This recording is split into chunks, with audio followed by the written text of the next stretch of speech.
émission parce qu'on regarde tous l'heure et on se rend compte qu'il est 17h.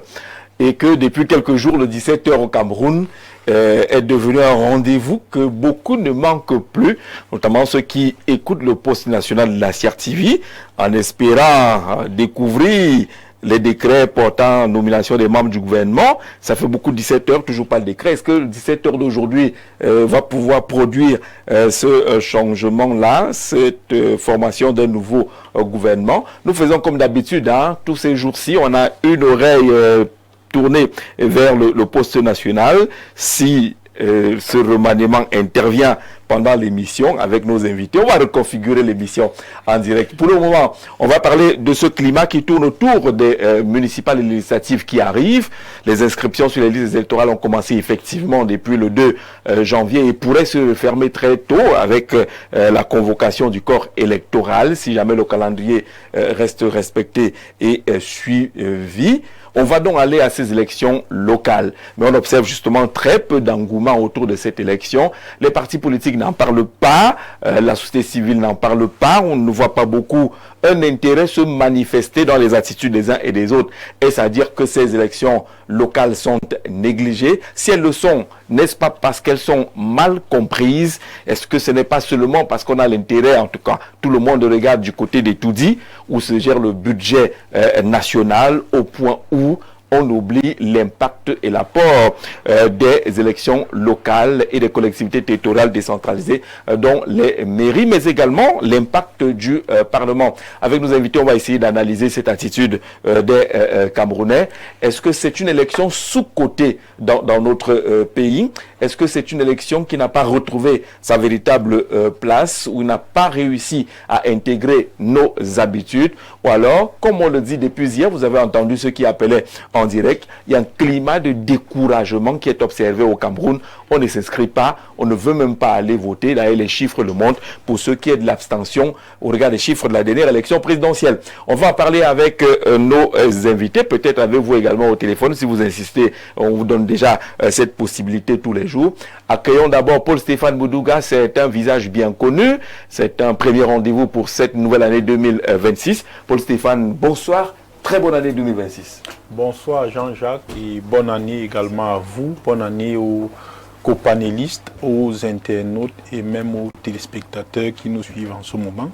Bonne année également aux promoteurs du groupe média La Météo.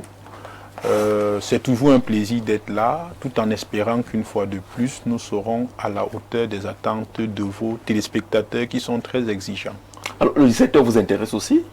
Bien entendu, je suis Camerounais, le 17h m'intéresse, tout en espérant que le jour où ce 17h parlera, que pour une fois, le président tiendra compte de sa parole présidentielle. Parce que vous savez que lors de son discours inaugural, qui inaugurait son mandat, c'est-à-dire lorsqu'il a prêté serment, il a dit une fois de plus, et peut-être de trop, parce que ce n'était pas la première fois qu'il le disait, qu'il faudrait donner une part belle aux jeunes et aux femmes. Nous espérons donc que pour ce septennat au moins, il se souviendra qu'il y a les jeunes au Cameroun et qu'il y a également les femmes au Cameroun. Alors il a annoncé également qu'il pourrait former ce gouvernement dans les prochains jours, depuis le 31 décembre. Est-ce que pour vous également ces prochains jours deviennent trop longs? J'ai envie de dire que oui, au regard du contexte et même du prétexte de cette annonce, parce qu'il faut rappeler pour ceux qui suivent régulièrement les discours du président de la République, c'est la première fois que le président de la République, dans un discours, vous informe qu'il fera un remaniement ministériel.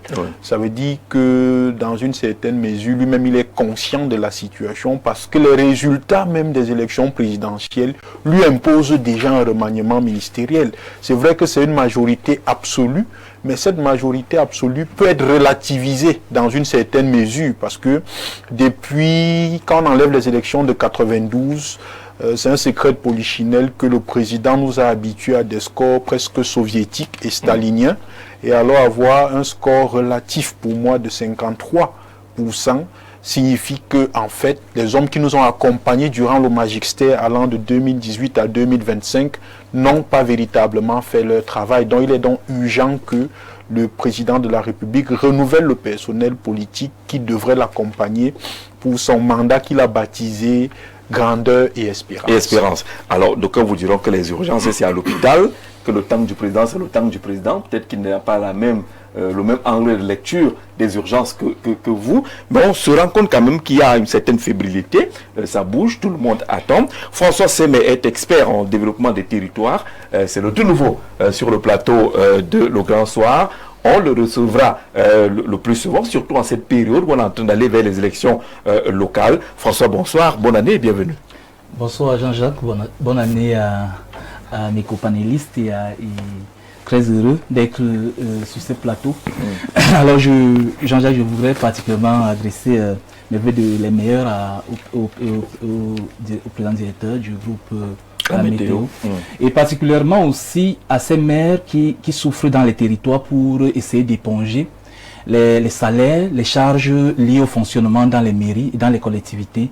Je pense spécialement au maire Adamo Abdon de la commune de Garabouya, dont l'effectif aujourd'hui, le personnel est croupi sous 8 mois d'ailleurs de salaire. Je pense au maire Obelen Abdoum de l'Essa de la commune de Batouri, qui fait des mains et des pieds pour essayer, autant que faire se peut, de régler les problèmes et de tenir au moins fonctionner les mairies. Les mairies suffoquent, les maires n'en peuvent plus, et là nous sommes à l'aide des renouvellements de ces exécutifs-là. Donc nous estimons que la jeunesse camerounaise, le peuple camerounais dans son ensemble, doit déjà penser à se lever comme un seul homme, aller remplir son devoir citoyen pour renouveler et effectivement initier un développement dans les territoires et dans les communes. Ce n'est pas évident pour les maires, mais est-ce que François s'intéresse à une formation du gouvernement? Jean-Jacques, parler du gouvernement après un mandat de 7 ans, c'est assez suffisamment difficile. Pour nous autres, que le gouvernement soit fait, remanié, reformé ou réaménagé, pour nous fatalement cela ne viendra pas tout de suite impulser quelque chose. Parce qu'à la réalité, Jean-Jacques, nous n'avons pas, quels sont les indicateurs qui nous ont permis d'évaluer l'action du président de la République et de son gouvernement depuis 7 ans. Nous n'en avons pas. À ce jour, nous constatons juste que tout le monde essaye de faire quelque chose comme s'il n'y avait pas les outils de planification. Je pense à la SND Grande, je pense au DSE, je pense aux documents de planification qui sont dans les territoires. Nous n'avons pas la possibilité d'évaluer selon les indicateurs qui nous permettent de performance ou qui peuvent nous donner de dire effectivement qu'il faut soit changer un tel pour un tel, ou bien de façon à ce qu'il y ait... Est-ce que le citoyen lambda a besoin d'outils particuliers? Lui, il regarde qu'on n'a pas aménagé la route, il n'y a pas l'eau, il n'y a pas l'électricité par exemple, on n'a pas ramassé les ordures. Est-ce qu'il faut chercher une autre science? Pour cela, le citoyen lambda ne veut pas savoir s'il y a une unité de mesure particulière qu'il faut utiliser. Jean-Jacques, le développement au Cameroun, vous voyez bien, regardez bien le visage de nos villes. Tout le Cameroun suffoque. Et nous avons besoin à ce jour certainement de nouveaux visages, mais nous avons besoin davantage de nouvelles compétences. Et nous avons besoin des gens qui peuvent passer à l'action. Donc aujourd'hui, nous avons un sérieux souci quant à changer uniquement les hommes, quitte à ce qu'ils soient incompétents ou pas. Nous souhaitons peut-être, comme nous l'avons peut-être indiqué sur d'autres plateaux, nous souhaitons qu'il y ait une façon d'évaluer un gouvernement, un ministre, avec la feuille de route, avec les éléments de planification et de prospective. Mais la feuille de route, on a demandé aux ministres eux-mêmes d'élaborer la feuille de route. Jean-Jacques, comment vous serez donc juge et parti?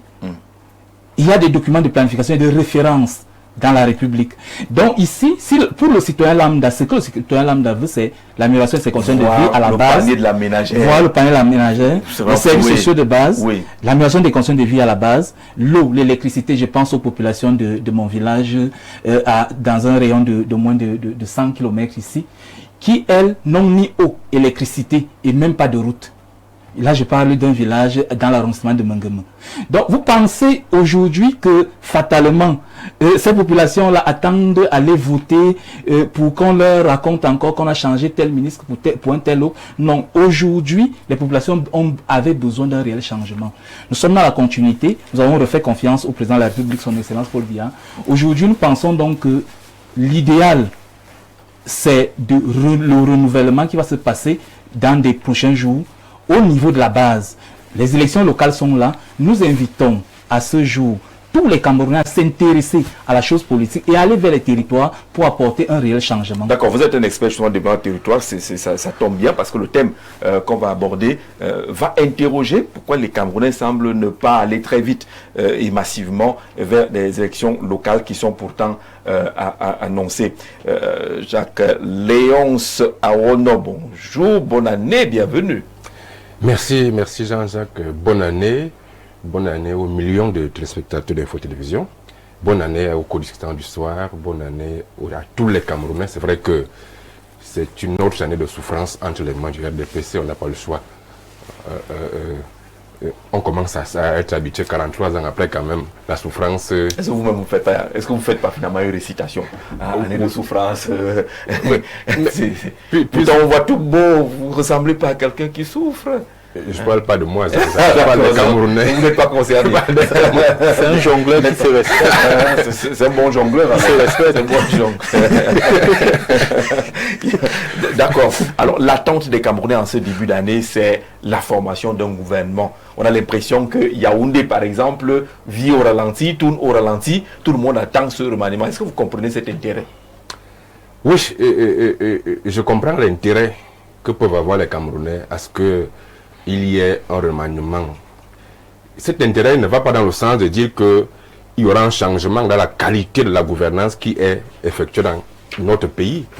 Mais ça va dans le sens de ce que, Jean-Jacques, lorsqu'on a conçu un pays en tant que gâteau national, il est évident que le remaniement est l'ultime opportunité pour le président de redistribuer les cartes. C'est-à-dire que de donner à chaque communauté sa part du gâteau national. C'est ça l'intérêt. C'est ça l'intérêt. Pas celui d'un changement profond. Absolument pas. Parce qu'à l'état actuel de notre pays, l'état d'affaissement dans lequel se trouve le Cameroun, un simple remaniement ne peut rien changer à quoi que ce soit. Les Camerounais attendent tant, les Camerounais sont accrochés aux 17 heures parce que chacun espère que un des leurs puisse appeler à la mangeoire ou au perchoir pour que chacun puisse aussi espérer avoir sa part du gâteau national.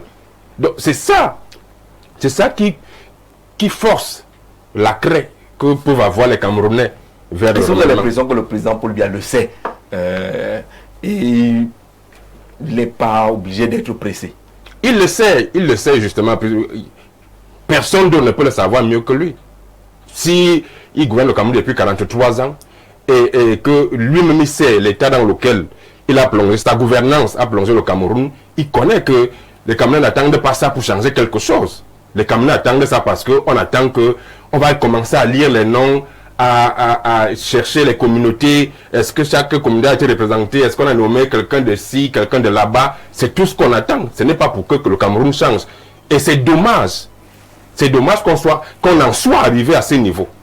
Qu'on en soit fatalement arrivé au niveau où on ne cherche plus à savoir que le pays est bien gouverné ou pas. On cherche simplement à savoir si un des nôtres a été appelé à la mangeoire. Effectivement, lorsqu'on a conçu un pays en tant que gâteau national, on ne peut s'attendre qu'à ça. Chacun veut sa part. Chacun veut sa part. Et il y a des mapartistes qui sont nombreux maintenant. Absolument. Et vous les écoutez chaque jour. Certains sont devenus des véritables griots pour le président Paul Biya, pour sa femme, pour ses ministres, ses neveux et tous. Vous voyez, donc, tout le monde cherche par tous les moyens à être appelé à la mangeoire. Vraiment, ce n'est pas pour que le Cameroun change. Et c'est ça, c'est fatal. Jacques Léonce Awono, vous êtes juriste. Merci d'être des nôtres ce soir. Tout comme docteur Stéphane Zanga. Bonsoir, bonne année. Bonsoir Jean-Jacques, bonne année à vous. Bonne année aux auditeurs, aux téléspectateurs d'Info TV. Bonne année à mes co-discutants et merci pour l'invitation. Vous suivez également le 17h? Bien sûr, comme tout Camerounais qui s'intéresse à l'actualité politique de son pays, j'attends que le président concrétise son annonce du 31 décembre 2025, à savoir la mise en place d'un nouveau gouvernement. Mais même comme, à mon avis, ce n'est pas une information pertinente. Ouais, sauf que beaucoup ont retenu cela comme l'annonce forte du Non, discours. non, elle Si n'est vous avez pas- suivi le décryptage de ce discours sur les antennes de la télévision nationale, le panel s'est entendu pour dire que dans ce discours-là, l'annonce forte du chef de l'État, jamais entendu, c'est la formation dans les prochains jours du gouvernement. Justement, je ne comprends pas sur quelle base. Cette information n'est pertinente pour personne. Pas pour le peuple camerounais, encore moins pour le président de la République lui-même. Parce que je ne comprends pas l'urgence d'un gouvernement avant la tenue des élections législatives. Le président de la République a fait des annonces pour le septennat qui va commencer et aussi l'année qui commence. Sur quelle base assigne-t-il ses missions à un gouvernement futur qu'il mettra en place à partir du moment où il ne sait pas quelle coloration prendra le Parlement, quand on sait que dans un régime parlementaire, on gouverne via l'Assemblée nationale. Je ne sais pas s'il venait à ne pas obtenir de majorité, ces ministres resteront combien de temps? Je prends un scénario tout simple. La semaine prochaine, Jean-Jacques Zé, vous êtes nommé premier ministre, chef du gouvernement, et vous proposez votre équipe au chef de l'État qui la confirme dans un gouvernement. Et dans quelques mois, entre guillemets, le RDPC perd la majorité parlementaire. Le président de la République devra nommer sur la base de cet électorat qui est devenu aujourd'hui extrêmement compliqué au regard des résultats des élections présidentielles. Si le RDPC n'a pas de majorité au Parlement, on va être obligé de nommer dans quelques mois encore un nouveau Premier ministre. Pour Stéphane, c'est incongru. C'est incongru. De former un gouvernement avant les législatives. Avant les législatives, c'est peut-être un calcul stratégique pour le président de la République qui ne voudrait pas repartir en campagne pour les législatives avec cette équipe gouvernementale qui, à mon avis, est une élite. C'est un mauvais risque ou un... Bon, je peux pas qualifier de bon ou de mauvais, mais c'est un risque quand même. Le président de la République ne souhaite pas repartir sur le terrain avec cette équipe qu'il devra renouveler, parce que sanctionné dans plusieurs circonscriptions, c'est vrai que l'élection présidentielle a pour circonscription la République, elle est unique, mais on peut déjà faire des conjectures sur les résultats engrangés par sa formation politique dans les différentes circonscriptions électorales ou alors politiques du Cameroun, dans les 360 communes, dans les 58 arrondissements. Si vous faites une conjoncture, vous prenez les 53%, vous les étalez sur les 360 communes ou les 58 arrondissements, vous attribuez simplement ces 58 départements, vous attribuez simplement à l'opposition le nombre de sièges correspondant aux départements dans lesquels elle a pu engranger de bons résultats ou alors elle est sortie victorieuse. Vous regardez la nouvelle coloration de l'Assemblée nationale, vous comprendrez que ça va être du coude à coude quand l'opposition n'aura pas de majorité. Donc, alors les prochains jours annoncés par le chef de l'État, c'est quoi? Juste pour le discours, parce qu'il savait que les gens attendaient ce genre d'annonce? Justement, si le président de la République n'indiquait pas dans les prochains jours la formation d'un gouvernement, ça aurait été un discours pour rien. Il a des informations, c'est la principale information que le peuple attendait.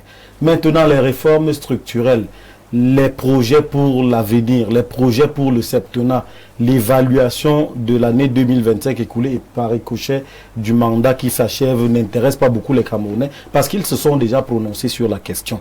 Et leur réponse a été 53%. Bon, maintenant, c'est effectivement le coude à coude. Il faut repartir sur des bases nouvelles. Les bases nouvelles, c'est une nouvelle équipe qui sera chargée d'implémenter, de piloter les politiques publiques. Vous le disiez tout à l'heure, des gens arrivent à la tête de départements ministériels sans feuille de route. On sait que c'est le président de la République qui définit la politique générale de la nation. Et dans la politique générale, il y a des politiques sectorielles. Et vous venez dans un secteur parce que vous avez un projet. Le Premier ministre, le président de la République ne vous demande pas ligne après ligne d'implémenter. Quand vous arrivez, vous faites un état des lieux. Et justement, c'est la raison pour laquelle il faut intégrer dans le gouvernement non seulement des technocrates, mais aussi des politiques. Parce que dans un parti d'opposition, il y a ce qu'on appelle l'offre politique. Je prends un exemple tout simple. Je vais prendre un parti au pif, je vais prendre l'UPC ou alors l'UNDP. Dans l'UNDP, dans l'offre politique de l'UNDP, il y a le volet agriculture. Il y a le volet développement technologique. Il y a le volet sanitaire. Et c'est un politique qui peut venir pour justement implémenter la vision qu'il a du développement du Cameroun dans le domaine sanitaire. Il peut donc avoir une proposition alléchante dans une autre politique de l'opposition. Le président de la République doit donc intégrer dans sa politique générale ce type de ressources humaines. Plutôt qu'un enseignant d'université qui va débarquer, ingénieur par exemple de formation, qui va débarquer au ministère du tourisme ou de la jeunesse. Sans véritable projet, il est sociologue de formation. Maintenant, il va prendre connaissance des dossiers et essayer de voir dans quelle mesure les améliorer au quotidien. Il ne vient pas avec une vision stratégique. Donc, dans les formations politiques, nous avons des technocrates qui peuvent intégrer le gouvernement. Et dans un gouvernement de large ouverture, le président de la République peut donc intégrer ses ressources humaines et avoir une vision. C'est des gens qui ne vont pas tomber comme des cheveux dans la soupe. C'est des gens qui ne vont pas voir le département ministériel ou poste comme une récompense. Mais je vous assure, c'est pas évident d'être ministre. J'ai côtoyé un aîné qui partait pas du bureau avant 2 heures du matin.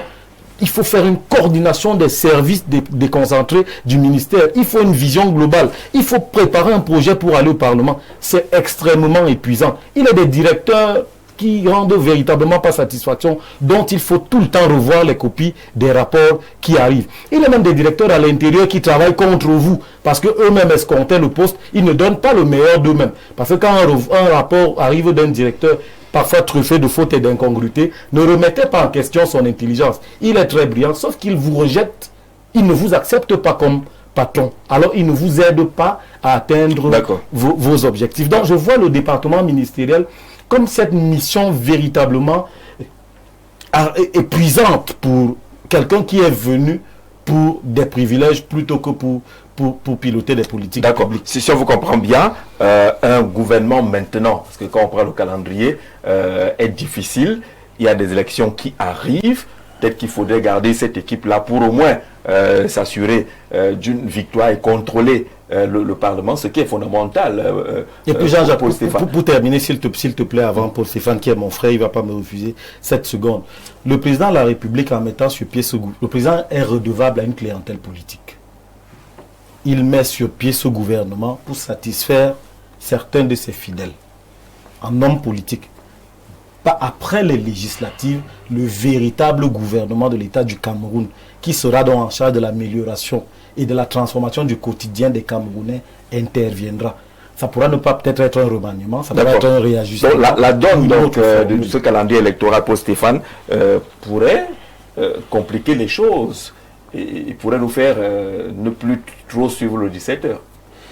J'ai envie de dire que je partage en partie ce que Stéphane a dit, mais dans la pratique, en réalité, quand vous analysez, vous vous rendez compte que le président de la République doit faire le remaniement ministériel. Pourquoi il doit faire le remaniement ministériel? Parce que déjà, nous avons eu tout un mandat où on n'a eu droit ni à un remaniement, ni à un réaménagement. Ça pose un problème. Même dans la pratique, ça pose un problème. Ça veut dire qu'immédiatement après les élections présidentielles, les scores qu'il a eu à engranger l'oblige à faire ce qu'on appelle un remaniement ministériel, justement pour faire quoi? Pour récompenser, parce qu'il ne faut pas oublier que nous sommes dans un système de clientélisme politique. Ça veut dire qu'il doit récompenser tous les acteurs qui l'ont accompagné durant les élections présidentielles. Et quand vous observez donc, vous vous rendez compte que ces acteurs même sont déjà en train d'attendre les récompenses politiques. Peut-être c'est même à eux qu'il s'adressait lors de son discours en disant que calmez-vous. Très bientôt, je vais m'acquitter de ma dette. Justement, très bientôt, je vais m'acquitter de ma dette et chacun aura. Parce que dans le clientélisme politique, on vous donne en fonction de ce que vous représentez sur le plan politique. C'est pour ça, par exemple, que vous avez vu Jean de Dieu Momo, pour ne pas le citer, être ministre délégué, c'est en fonction de votre poids politique. Plus vous avez un poids politique, plus le portefeuille ministériel est conséquent. C'est pour ça, par exemple, que M. Belouba Maïgari était ministre d'État. Et les gens se posaient la question de savoir, mais lui, les ministres d'État, il travaille même quoi? Non, on était dans une logique politicienne.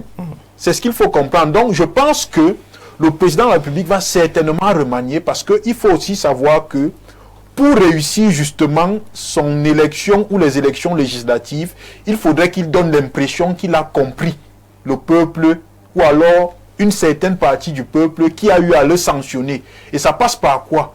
par le renouvellement de la classe politique, parce que je reste persuadé que s'il va avec ces hommes politiques aux élections législatives, certains vont perdre les places du Parlement dans leur localité parce qu'ils sont véritablement vomis.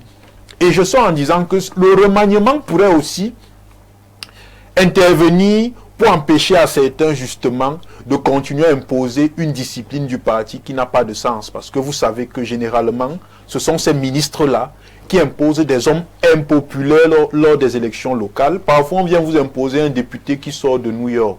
Il ne connaît même pas la Léquier. Il ne connaît même pas là où la Léquier commence et là où elle s'arrête. Mais c'est lui qui vient être le député. C'est lui qui vient être le maire. C'est lui qui vient être le premier adjoint au maire. Et c'est quand il devient député qu'on se demande que, mais donc on avait même quelqu'un comme ça dans le village-ci. Donc le remaniement ministériel peut aussi viser à régler ce genre de choses qui amènent souvent les ministres à désigner les élus locaux à partir de Yaoundé. D'accord. Bonsoir Jacques. Les prochains jours, ça peut être dans 6 ans. Et s'il n'y a pas de gouvernement, qui va faire quoi? Il va le faire Georges Christian qui envoie son message. Et merci également à maître Jean-Yves Zogo. C'est un Jean-Guy Zogo. Merci monsieur le président d'être des nôtres et qui suit cette émission-là. Merci pour avoir apprécié un peu de couleur ce soir. Alors lorsqu'on écoute les uns les autres, c'est le camp des politologues en face de vous. Est-ce que les politologues ont une lecture juste qui semble dire que oui, ça peut s'imposer, mais il y a des données qu'il faut prendre en compte, notamment l'approche des élections législatives et municipales?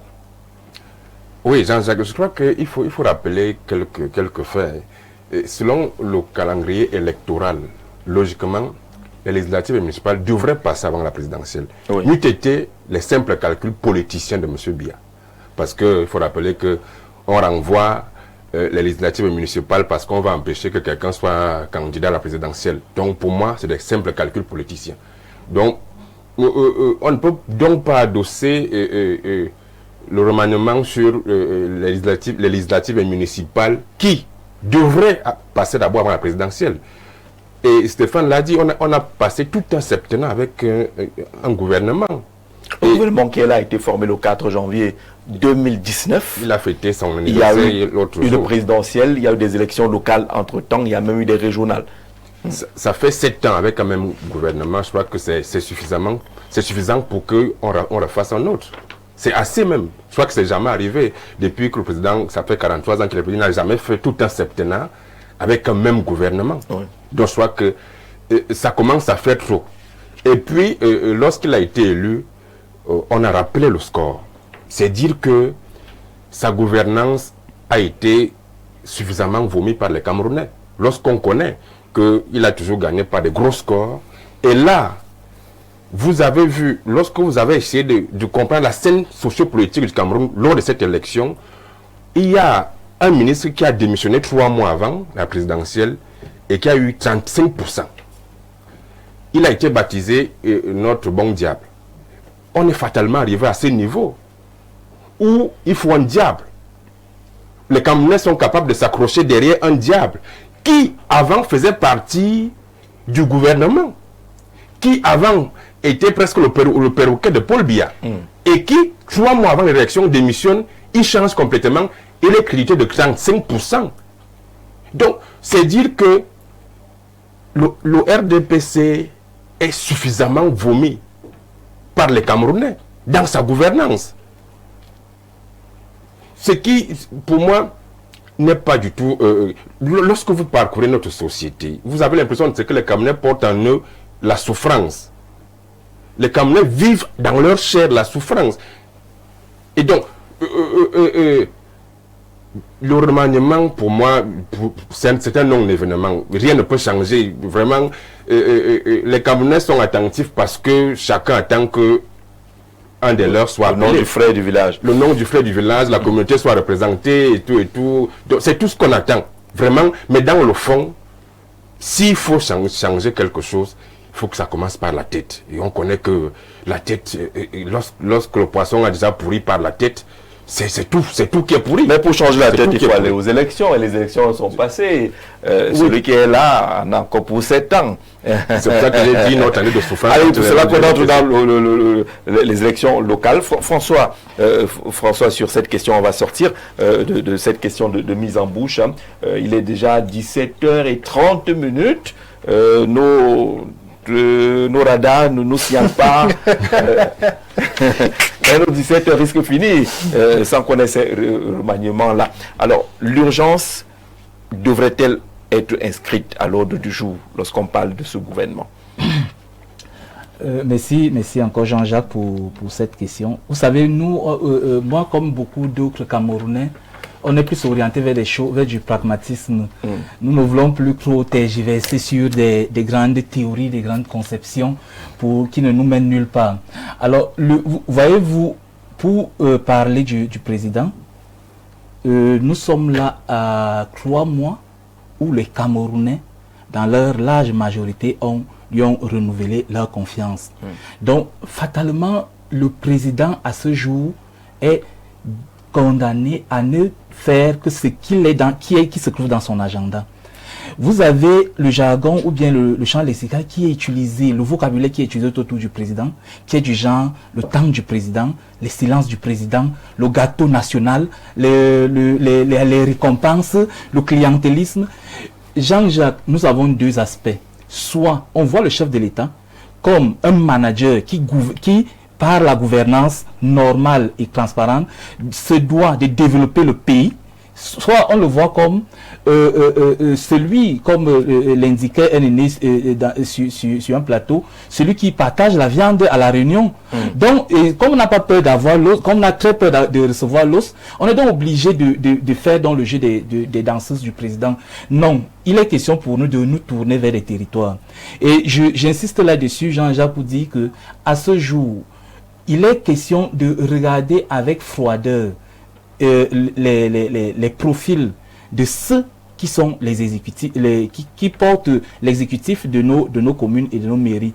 Est-ce qu'il y a eu un changement? Parce que même si le citoyen lambda veut savoir si le président est actif, s'il agit et s'il réalise des actions qui lui sont intéressantes, c'est au niveau du territoire qu'il le verra. Parce que lorsqu'il s'approvisionne en eau potable, lorsque nous descendions tout à l'heure, vous avez bien vu qu'il y a des citoyens camerounais en plein Yaoundé qui font le pied des grues avec des bidons. Avec des bidons pour d'ailleurs, le commerce des bidons marche bien à Yaoundé. Là, nous sommes à Yaoundé. Alors, allez à Garoboulaye, vous verrez qu'on livre l'eau dans les pousses. Vous verrez, et le bidon de coûte 100 francs. C'est de l'eau potable dont on a besoin. On n'a pas que le président rappelle ses amis ou bien ses collègues, appelez-les comme vous voulez, mais c'est pas ça le plus important pour nous, Camerounais. D'accord. On entre donc au plus important, et la porte que vous ouvrez est celle des élections locales. Vous semblez indiquer que les solutions sont plutôt au niveau des territoires et non d'attendre toujours toutes les décisions qui pourraient venir des Tutsis. On va entrer dans cette thématique pleinement, le temps de partager un verre d'eau avec vous. Elle tire sa source à plus de 120 mètres dans les profondeurs du Niès. Une roche connue pour ses vertus purificatrices qui font d'elle un filtre naturel pour l'eau minérale, source Bonis.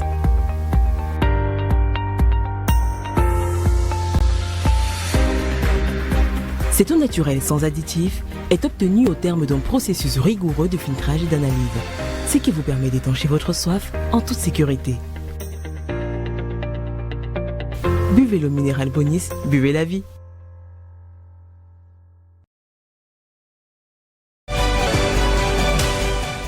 Les élections locales, c'est donc cette année 2026. Les inscriptions sur les listes électorales ont commencé.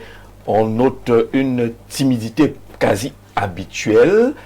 Est-ce à dire que les Camerounais n'ont pas encore compris pourquoi il est important d'aller massivement à ce genre d'élections? Ils comprennent, ils connaissent. Quand je regarde votre thématique, vous parlez d'enjeux. Est-ce qu'ils ignorent les enjeux? Ils connaissent les enjeux. Simplement, ils se désintéressent de ces enjeux, en fait. Pour moi, je ne peux pas analyser cela comme une sorte d'ignorance du tout. Du tout. C'est même un décalage stratégique, à mon avis. Parce que c'est un choix d'ignorer complètement les élections municipales et législatives à venir au Cameroun. Si, comme c'est vrai mon frère à côté, le développeur des territoires, c'est le spécialiste en développement des territoires, n'aime pas beaucoup de théories, mais nous quand même, c'est notre boussole, on ne peut pas raisonner sans mobiliser les théories. Sous le contrôle de Paul Stéphane, je vais mobiliser la simple théorie des choix rationnels. Les électeurs et les hommes politiques qui semblent ignorer dans les enjeux de ces élections locales sont des acteurs totalement rationnels. Quand ils s'engagent dans une opération, ils veulent maximiser leurs gains et minimiser leurs pertes. Pour le peuple, l'enjeu ici, un élément qui démontre qu'on s'intéresse et qu'on n'ignore pas les enjeux de ces élections, c'est justement les inscriptions sur les listes électorales. Vous en parlez hier avec vos panélistes. Cet engouement politique, dans les formations politiques, c'est la remobilisation des troupes en vue de ces échéances. On ne le ressent pas beaucoup. À travers la tenue des congrès et toute autre activité qui permet de comprendre que ces politiciens, ces entrepreneurs politiques restent en éveil. Sauf que dans le coût calcul-bénéfice, ils ont beaucoup plus, je commence par les citoyens électeurs, pour la majorité, quand ils évaluent ce qu'ils perdent en s'investissant justement, ce qu'ils dépensent en termes de coûts, en termes de temps, en termes d'énergie à s'intéresser à la politique, et regardent ce qu'ils escomptent, ce qu'ils souhaitent gagner, à savoir le changement, on se rend compte que le coût est moins important que le bénéfice. Le bénéfice qui est le changement réel. Parce qu'on a l'impression que le résultat est prévisible pour les élections législatives. On se dit, le RDPC aura sa majorité confortable au Parlement. Quand même cette hypothèse, quand ce ne sera pas cette hypothèse, l'hypothèse où c'est l'opposition qui va être majoritaire au Parlement, est-ce que nous n'aurons pas des clientélistes qui vont encore dealer avec le parti au pouvoir comme en 92? Oui. Est-ce que nous avons des entrepreneurs politiques qui ont pour objectif l'amélioration des conditions de vie des populations plutôt que leur quotidien à eux-mêmes? Regardez le comportement des entrepreneurs politiques.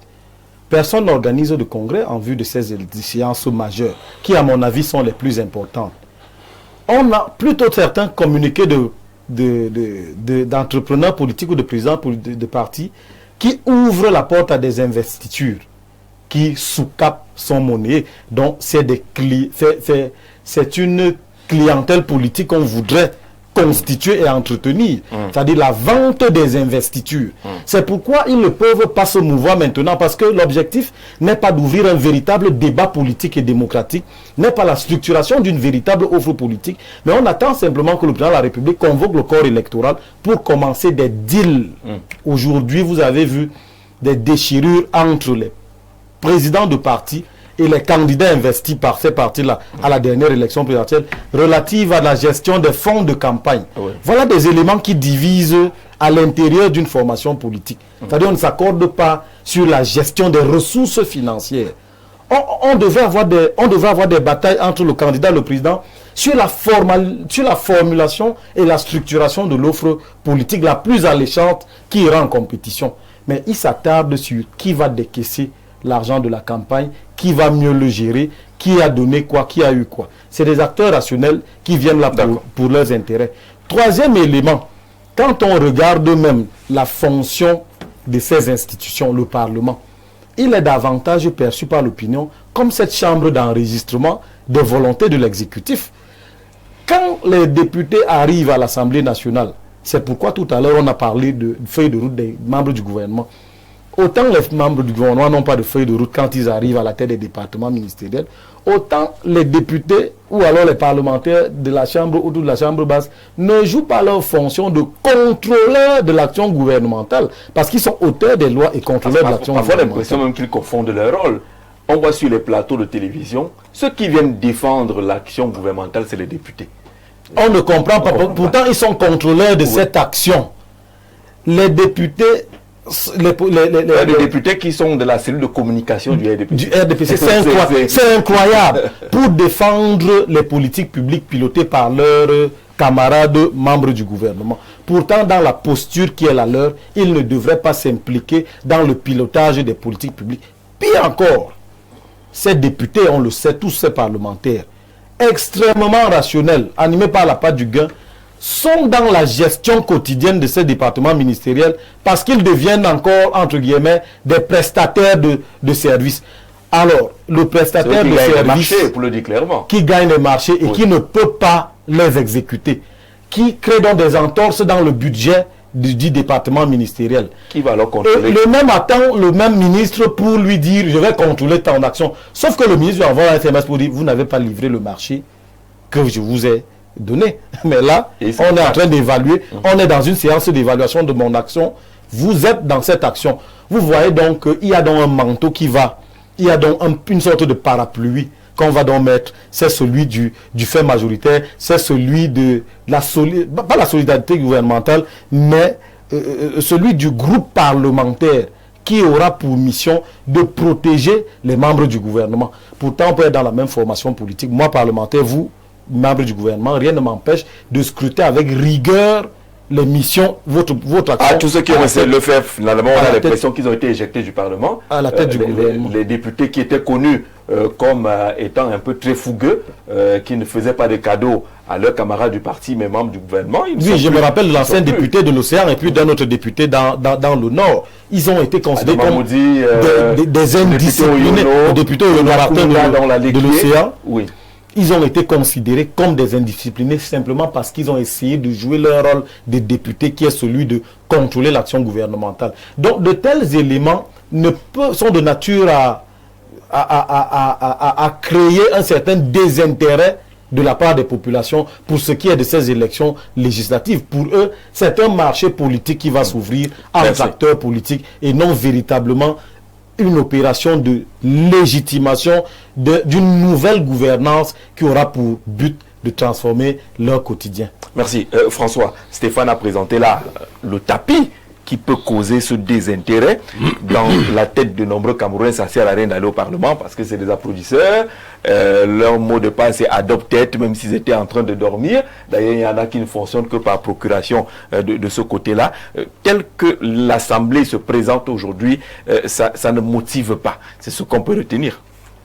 Oui, ce qui est dangereux. Je suis preneur de son analyse, mais j'ai un souci au niveau de la mobilisation des électeurs. Ouais. Oui, les électeurs à ce jour, Jean-Jacques, nous sommes à l'ère des nouvelles technologies. Chacun de nous a une CNI. On n'a plus besoin de faire du tapage pour mobiliser les électeurs. On met un système en ligne qui peut permettre que tout le monde s'enregistre en ligne et tout le monde aura sa carte d'électeur. Et on peut passer de 8 219 000 électeurs mais les Camerounais n'est pas encore là. À plus de 15 millions. C'est peut-être une suggestion. Donc c'est une suggestion pour dire que si on veut mobiliser les électeurs, si on veut plus d'inscrits sur les listes électorales, c'est une chose. Là, il faut maintenant... Le plus inscrits passe par la compréhension même des enjeux. Bon, si les gens la mobilisation des électeurs... Lorsqu'il y a une bière qui gagne quelque part, on n'a pas besoin de sensibiliser. Tout le monde vient parce que ce sont les partis politiques qui mobilisent leurs électeurs. Et l'ECAM est en charge de l'enregistrement des citoyens électeurs qui peuvent ne pas être des membres d'un parti politique. Mais moi, je parlais de l'engouement des entrepreneurs politiques à la veille d'échéances électorales majeures. Donc, c'est de là qu'on mobilise autour d'une idéologie. Alors, merci. Vous avez dit échéance électorale majeure. Justement, c'est ça le problème. Est-ce qu'on a l'impression que les Camerounais ont compris que les élections qui arrivent font partie des élections majeures dans notre pays? L'élection présidentielle passée, le taux de participation est de 57,76%. Oui. Environ 4 millions d'électeurs, 4 700 000 électeurs. Le taux d'abstention à l'élection est de 42%. Vous faites le calcul, vous verrez clairement que les Camerounais, comme on le constate tous, ils ont un désintérêt par rapport à la manifestation de leur exercice citoyen. Mais il y a une chose, le problème, Jean-Jacques, c'est lorsque nous sommes au Cameroun, il est plus indiqué pour nous de regarder les choses avec une certaine forme de rigueur. Est-ce qu'on peut évaluer l'action du chef de l'État?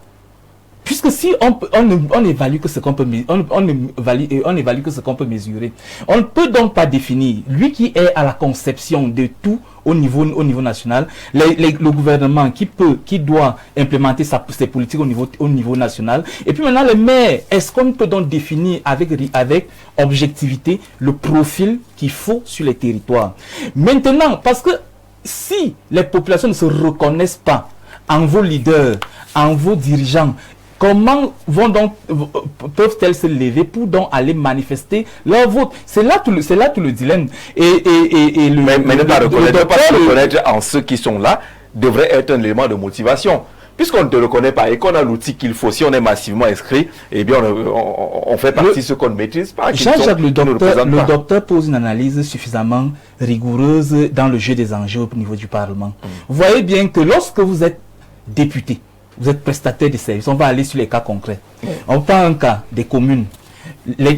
Vous êtes député, votre entreprise réalise des marchés sur les communes. Et par la suite, la commune, la voirie n'est pas mise à jour. Il n'y a pas de profilage des routes, il n'y a pas ceci, il n'y a pas cela. Comment est-ce qu'on peut sanctionner ce maire? On ne peut pas. Et maintenant, les conseils municipaux savent et pertinemment que le maire qui est là, c'est tel qui a réalisé le marché. Donc, tout de suite, on voit bien, dans le jeu, il a parlé au niveau national, au niveau de l'action gouvernementale, en rapport avec le Parlement. Là, je suis avec vous sur les éléments territoriaux au niveau de la gestion communale, au niveau de la gouvernance communale, au niveau de la gouvernance de ces ressources-là. Donc, l'exercice de nos élus ne leur permet pas, le profil n'est pas suffisant, n'est pas défini de façon objective pour que nous sachions que ici, on peut faire confiance à un tel ou à un tel. À ce jour, l'idéal, et là je vais donc rassurer le frère pour lui dire, l'idéal aujourd'hui, c'est de faire ce que Cabral vient de faire, pour un communiqué, remobiliser ses militants, pour dire, allons resserrer les rangs, du 2 au 9 février, les listes sont ouvertes pour les inscriptions. Allons vers les inscriptions sur les listes électorales, remobilisons-nous et puis maintenant, allons exprimer le vote pour donc changer ces hommes qui sont à la tête de telle ou telle structure. Donc, s'apitoyer sur notre sort n'est pas la solution. Mais l'objectif aujourd'hui, c'est de dire qu'il est temps de se lever pour aller vers. Nous n'allons plus changer le score du président de la République, mais il est question maintenant de prendre le taureau par les cornes pour donc dire, en ce moment-ci, nous voulons un véritable changement, nous voulons une amélioration des conditions de vie de nos populations, et nous voulons donc effectivement le développement intégral et réel du D'accord, François. On se serait donc attendu, Paul Stéphane, qu'après la présidentielle, avec le chiffre global réalisé par l'opposition, qu'une sorte de pont soit vite construit vers les élections locales qui sont également, j'allais dire, un moyen de gérer le pouvoir étant au Parlement ou étant dans les collectivités territoriales, dans les mairies. En principe, c'est même ce qui devrait être fait. Mais moi, je ne vais pas jeter l'anathème ici sur les populations. Je vais plutôt m'adresser aux leaders des partis politiques parce qu'en réalité, chaque peuple est le reflet de ses leaders politiques parce que ce sont les leaders politiques qui socialisent sur le plan politique. Vous allez donc vous rendre compte qu'en termes de socialisation politique, ils passent le temps à faire penser aux Camerounais qu'on ne peut que changer le Cameroun en étant président de la République. Ça part de là. Oui. On a construit la mentalité et la culture politique du Camerounais en lui faisant penser que pour que le Cameroun change, il faudrait que je sois président de la République. Or, j'ai envie de leur dire que si le Cameroun est mal gouverné aujourd'hui, c'est parce qu'on a un parlement godillotte, un parlement béni, oui. Parfois, les propositions de loi rentrent au parlement avec les fautes. Ça ressort avec les fautes. Parce qu'on a peur d'amender même la faute. On a peur de modifier même l'accord qui a été mal fait. Parce qu'on gouverne avec le Parlement, on gouverne avec les lois. C'est ce qu'on ne dit pas souvent aux gens. Les gens veulent aujourd'hui qu'on modifie le code électoral. Mais si vous avez les députés, vous allez modifier ce code électoral-là. Parce que les gens n'ont pas compris. Quand vous faites même la sociologie, quand vous étudiez le multipartisme au Cameroun, vous allez vous rendre compte que le changement par le haut a échoué. Depuis 1992, le changement par le haut a échoué. Ça veut dire aujourd'hui qu'il faut adopter l'approche du changement par le bas. Parce que Faisons une petite étude rapide, monsieur Jean-Jacques Zé. Est-ce que vous savez que si vous avez 100 maires, ça veut dire que si l'opposition contrôle 100 mairies, et que cette opposition demande simplement à chaque maire 5 millions pour une élection présidentielle, ça fait beaucoup d'argent. Et ça fait une très grande mobilisation. Est-ce que vous savez que si l'opposition a 70 députés, et que cette opposition demande à chaque député de cotiser 5 millions, ça fait beaucoup d'argent pour une élection présidentielle et ça donne une grande capacité de mobilisation parce que c'est comme ça que le RDPC fonctionne. Ce sont les députés et les maires là qui cotisent l'argent que vous voyez souvent aux élections. Mais vous n'avez pas des élus, vous n'avez pas des représentants, vous ne représentez rien au niveau de l'appareil politico-administratif, mais vous voulez avoir des fonds parce qu'il faut tenir compte de notre système. On n'est pas dans un système politique où les hommes d'affaires du privé viennent financer les partis politiques d'opposition. Donc en tenant donc compte du système, vous vous rendez d'abord compte que la première manne de financement, ce sont les élus locaux. Ça veut dire qu'il faut avoir les maires, il faut avoir les députés, parce que pendant l'élection présidentielle ou la grande élection, ce sont eux qui vont nous apporter les financements. Et vous êtes d'avis avec moi que quand j'ai un maire dans une localité, je suis obligé d'avoir une assise territoriale. Ça me permet facilement de mobiliser lors d'une élection présidentielle. Et je poursuis en disant que un autre problème, les acteurs de la décentralisation, parce que je le disais même quelque part, je crois que c'était dans un de vos plateaux, on a un sérieux problème avec la décentralisation au Cameroun, contrairement à ce que les gens pensent. Nous sommes le seul pays où on transfère les compétences sans les ressources. Ça pose un problème de fond. On ne peut pas dire qu'on vous a transféré les compétences, alors que pour qu'on vous transfère les ressources, vous devez attendre un texte d'application. Vous ne pouvez pas. Ça veut dire que quoi? Déjà, il faut revoir les textes même qui encadrent la décentralisation. Parce que quoi? Parce qu'aujourd'hui, tout le monde est concentré à la présidence de la République, parce que justement, tout le budget est concentré au niveau des ministères et de la présidence de la République. Or, je dis souvent aux Camerounais que je suis persuadé que si on s'intéresse aux élections locales, il est possible qu'aux prochaines élections présidentielles, qu'on ait un changement. Parce que on aura vu ce que l'opposition pourra faire au niveau des collectivités territoriales décentralisées. On aura vu, ça pourrait permettre à cette opposition même de s'implanter. Parce qu'il faut rappeler ici que si on prend même l'élection présidentielle qui s'est achevée, en réalité, les scores qu'on observe sont des scores d'un peuple qui en a marre. Ce n'est pas le fruit d'un travail d'un parti politique. Parce qu'un parti politique qui n'est pas implanté, en réalité, ne peut pas faire ce genre de score. C'est simplement un ras-le-bol. Ça veut dire que les Camerounais sont fatigués d'un même logiciel et ils veulent à tout prix, et parfois même à tous les prix, changer. D'accord. Avec cet environnement-là, vous vous rendez compte que si l'opposition arrive à s'implanter, je suis sûr qu'elle est capable de remplir une élection. Donc moi, j'accuse ici les leaders des partis politiques qui sont en train de construire un logiciel selon lequel, pour changer le Cameroun, il faut simplement gagner une élection présidentielle. Merci. L'accusation est là, les leaders sont indexés. Je rappelle à partir de maintenant à ceux qui nous suivent qu'ils peuvent également participer à l'émission.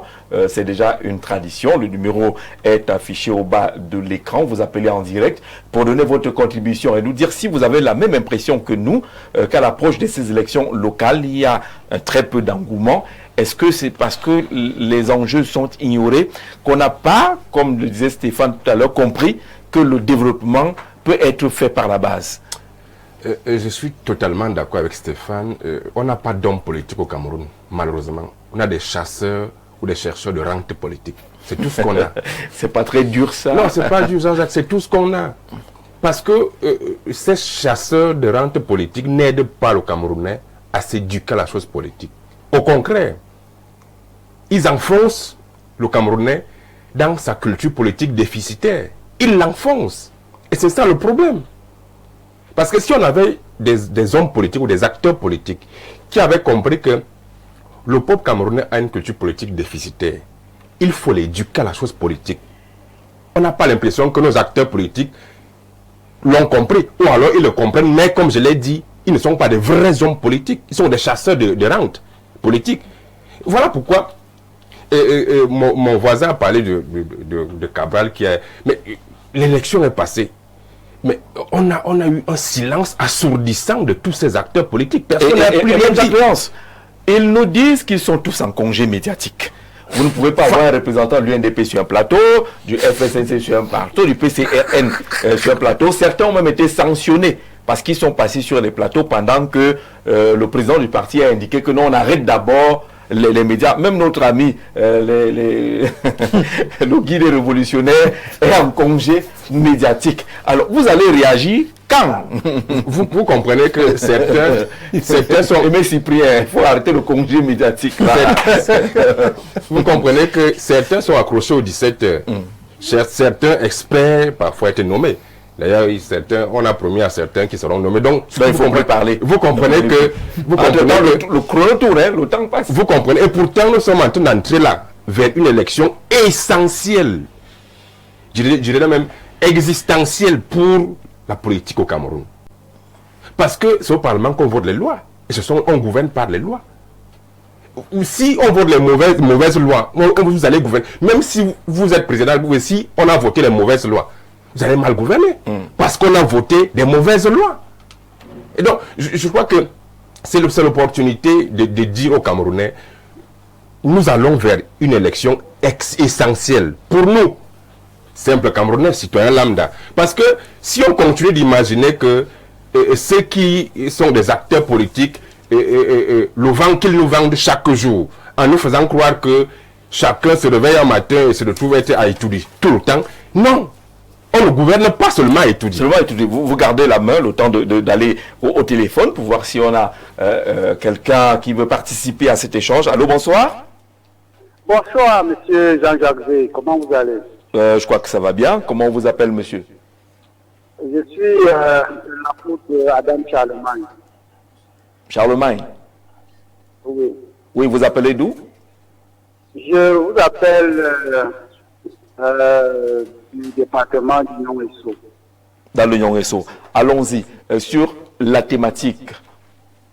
D'abord, permettez-moi, je ne l'ai pas fait hier, de vous féliciter pour l'innovation. Vous savez, on est en 2026 et on peut désormais participer en vous appelant en direct. Oui. Oui, donc je vous félicite et je vous encourage pour le bon travail. Merci beaucoup. Voilà. Donc, maintenant, je voudrais défier ceux qui sont sur le plateau d'être des hommes politiques. Parce qu'il ne suffit pas de bien se vêtir et aller s'asseoir à la télévision et donner des leçons. Je l'aimerais au défi d'être des... Parce que ils font semblant d'ignorer que nous sommes dans une dictature sauvage qui broie tout le monde. Tous ceux qui s'opposent à cette dictature sont systématiquement broyés.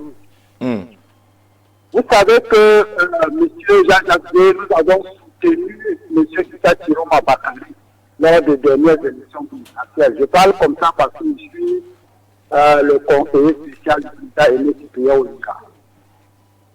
Alors, voilà. Aujourd'hui, voilà. Et aujourd'hui, on se retrouve dans une situation où notre candidat que nous avons choisi, que nous avons décidé, est en exil. On se retrouve dans une situation où d'autres opposants sont arrêtés, certains sont même assassinés. Et puis, aujourd'hui, les gens viennent s'asseoir et vous disent non, on n'a pas de leader politique au Cameroun. Tout le monde sait que dans ce pays, c'est RDPC qui organise les élections, c'est RDPC qui décide qui doit être maire par... Mais il y a des instances qui organisent des élections. Vous n'avez pas dit que c'est RDPC qui organise. L'Assemblée nationale. Allô? On sait, M. Jean-Jacques, qu'après ces élections-là, Kaba Ege Djibril sera reconduit, malgré le fait que même en plein séance, le PAN a toi-même pas de sujet. Voilà. Donc, nous savons déjà qu'il sera reconduit. Nous savons que M. Nil sera reconduit au Sénat. Et maintenant, au niveau des différentes mairies, on va reconduire tout le monde. La preuve, c'est que les dernières élections que nous avons boycottées, c'est-à-dire les régionales, RDPC a récupéré toutes les 10 régions du Cameroun. Je ne sais pas pour en faire quoi. Parce que les gens qui sommes médiocres jusqu'à la moelle épinière. Je ne sais pas pourquoi il récupère toutes les mérites pour faire quoi. Quand il n'arrive même pas seulement à faire des Yaoundé, les autres villes du Cameroun sont sales. Il n'y a pas de route, il n'y a rien, pas de pèlerinage public. Donc je vous dis, M. Jean-Jacques, je le disais encore hier, je mets le RDPC au défi de démocratiser le jeu politique. C'est à ce moment-là que les Camerounais vont ne pas comprendre la chose et vraiment s'adonner pour pouvoir changer les choses. D'accord, merci Mais pour cette merci pour cette contribution. On a retenu l'essentiel. Merci, on a retenu l'essentiel. Il nous reproduit là le sentiment de nombreux Camerounais qui n'ont rien à faire. Tout est joué d'avance. On sait déjà qui va gagner. On sait déjà qui sera élu. On sait déjà qui sera président de l'Assemblée nationale ou pas. Est-ce que ce n'est pas ce construit-là qui décourage au niveau des inscriptions massives, qui éloigne les Camerounais de la maîtrise des enjeux véritables? Oui, c'est justement un discours défaitiste qui devient dangereux. Oui. Vraiment. Si on continue de dire ça en 2025, c'est dangereux. C'est dangereux de tenir ce genre de discours défaitiste. Les Camerounais eux-mêmes, ils savent que c'est possible. On l'a vu lors de la présidentielle. Donc, si on va encore aux législatives et municipales, c'est bien possible. C'est au moins un score de 50-50 avec le candidat pour l'opposition est à 47% pratiquement. Donc c'est possible. Si on va s'inscrire massivement et puis on va voter pour les législatives et municipales, c'est possible de changer la donne. Parce qu'en réalité, le RDPC est suffisamment obèse au Parlement. Vraiment, c'est sur 180 députés, je crois qu'ils sont à 150. Donc je crois que c'est suffisant pour comprendre que rien ne peut changer par le Parlement. Rien, sur 360 communes, le RPC a presque 300 communes. On ne lui fera pas le procès d'être fort. Oui. On lui fera le procès d'être fort. Il est donc fort parce que nous, on a des acteurs politiques qui vendent le vent aux Camerounais, qui ne disent pas la vérité aux Camerounais en leur faisant croire que vraiment il n'y a qu'à étudier qu'on peut gouverner. Vraiment, non. Il n'y a pas qu'à étudier qu'on peut gouverner. On va rapidement au téléphone et puis on accueillera Plante de Vie en 1 ou 2 minutes pour nous parler de Plante de Vie parce que là maintenant la ligne étant ouverte, on va avoir de la peine à stopper tout cela. Très rapidement au téléphone, bonsoir. Bonsoir monsieur Jean-Jacques. Allô, bonsoir. Oui, bonsoir. Oui, on va mettre un peu de volume au niveau de notre retour interne ici en demandant à notre interlocuteur de s'éloigner de son téléviseur. Oui, comment vous appelez? Oui, c'est de la part de M. Sali en direct de Mora. De Mora. C'est un plaisir de vous avoir ce soir. Dites-nous sur la question qui est posée. Oui, je voudrais d'abord, premièrement, vous dire merci pour la liberté d'antenne. Liberté contrôlée. Oui, en ce qui concerne la thématique du jour. Oui. Oui, je voulais tout d'abord attirer votre attention par rapport à la crise post-électorale qui n'est pas définitivement enterrée. On est d'accord là-dessus, oui. Oui, faire une projection sur les législatives et les municipales, pour, à mon humble avis, je pense que c'est un peu aller vite en besoin. Qu'est-ce qu'on doit faire? L'élection, c'est fini là. Qu'est-ce qu'on doit encore faire? Oui, parce que si on s'en tient à l'attitude des Camerounais, moi je pense que l'élection présidentielle n'est pas définitivement, la phase de l'élection présidentielle n'est pas définitivement tournée.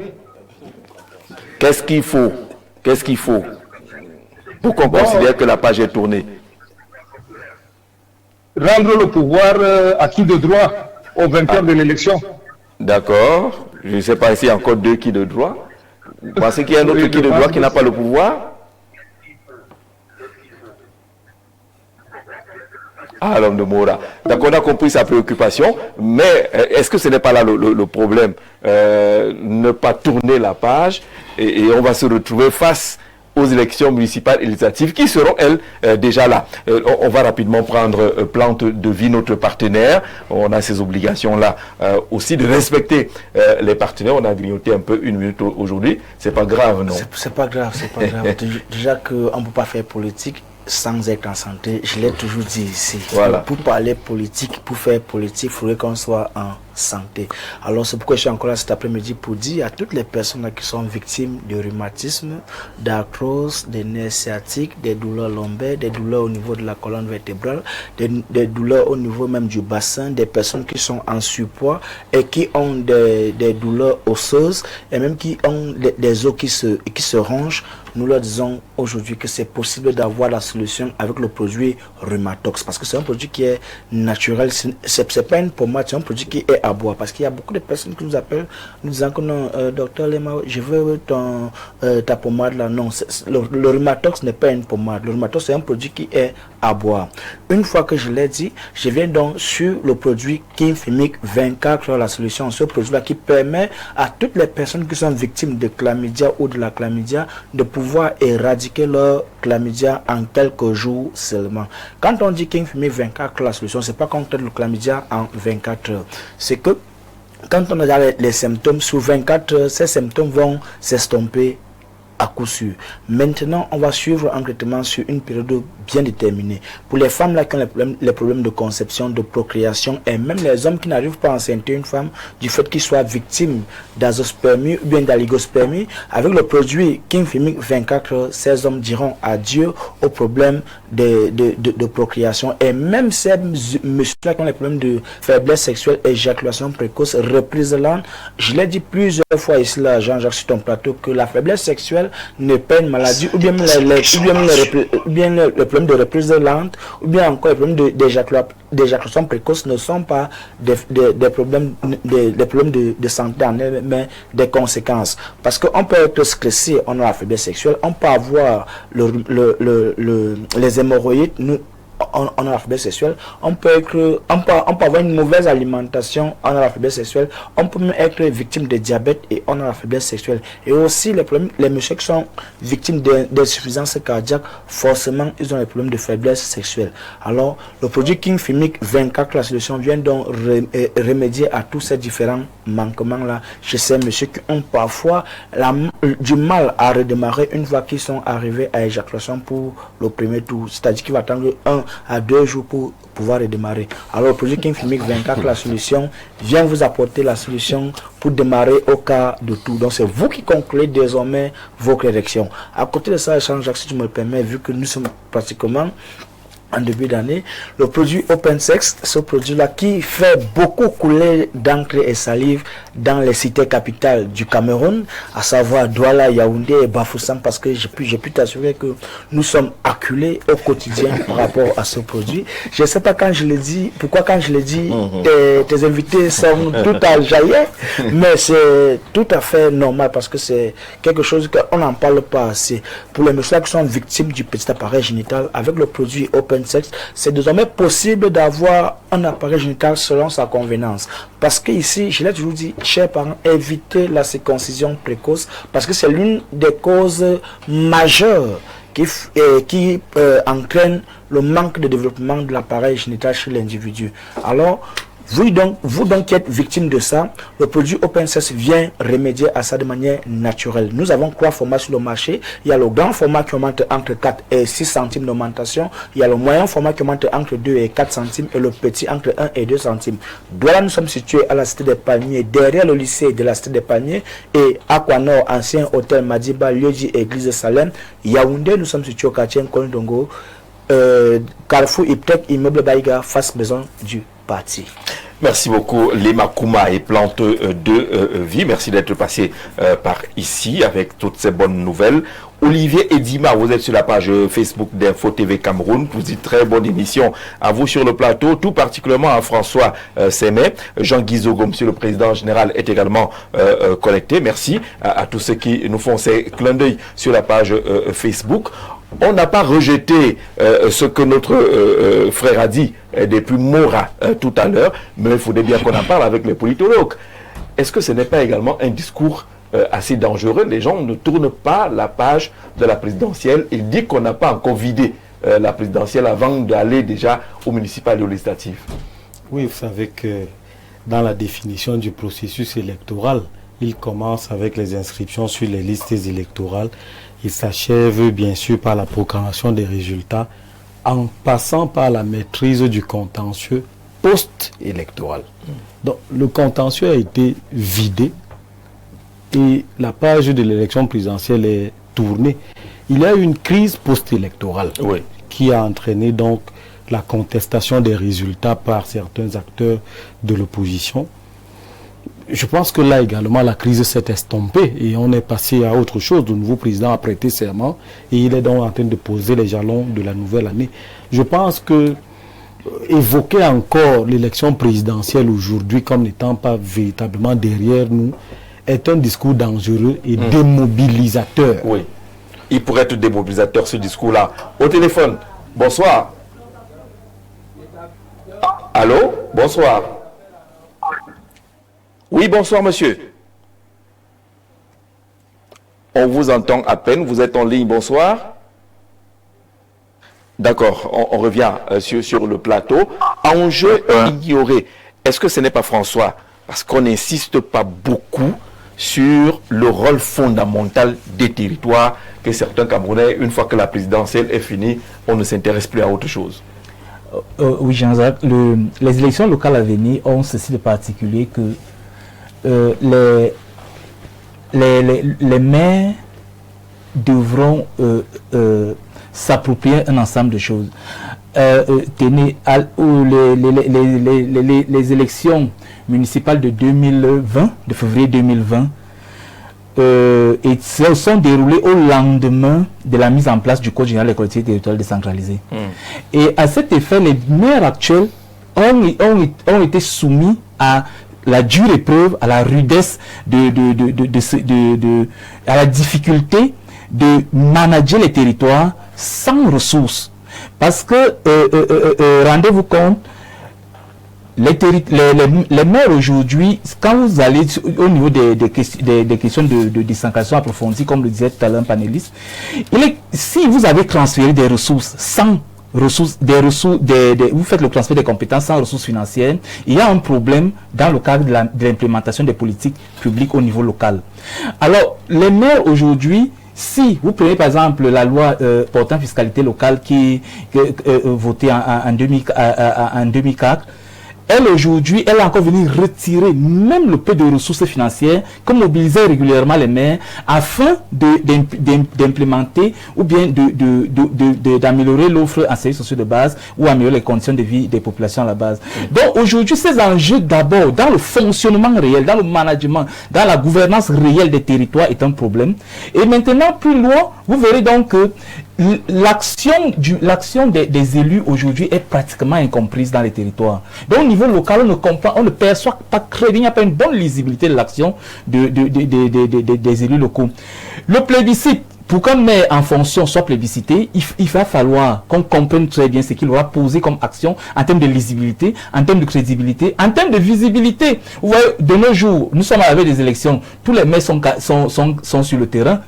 Pour démontrer qu'ils sont en train de travailler. Mais faites une rétrospection, vous verrez que il y a 2 ans, les mairies s'ouvraient peut-être à 10 et se refermaient à 14 heures. Donc c'est les difficultés, c'est les réalités qu'il y a sur les territoires. Bon, aujourd'hui, nous sommes là à l'aune des renouvellements des mandatures. Quel est le profil réel que nous voulons? Et là, nous parlons des enjeux de notre pays, mais peut-être nous avons évacué, nous avons oublié un détail, c'est que on doit les concilier avec les enjeux internationaux traduits par les ODD et que le Cameroun a signifié et a décliné dans la stratégie nationale de la SND-CRAN, la stratégie nationale de développement à l'horizon 2030. Donc aujourd'hui, nous avons un sérieux problème quant à impulser un réel développement qui tient compte des enjeux internationaux et maintenant qui apporte un réel développement au niveau territorial par rapport aux attentes des populations. Et si je me permets d'aller sur des cas pratiques, vous avez 33 communes dans la région de l'Est par exemple, 27 pratiquement propices ou place sous le coup des salaires impayés.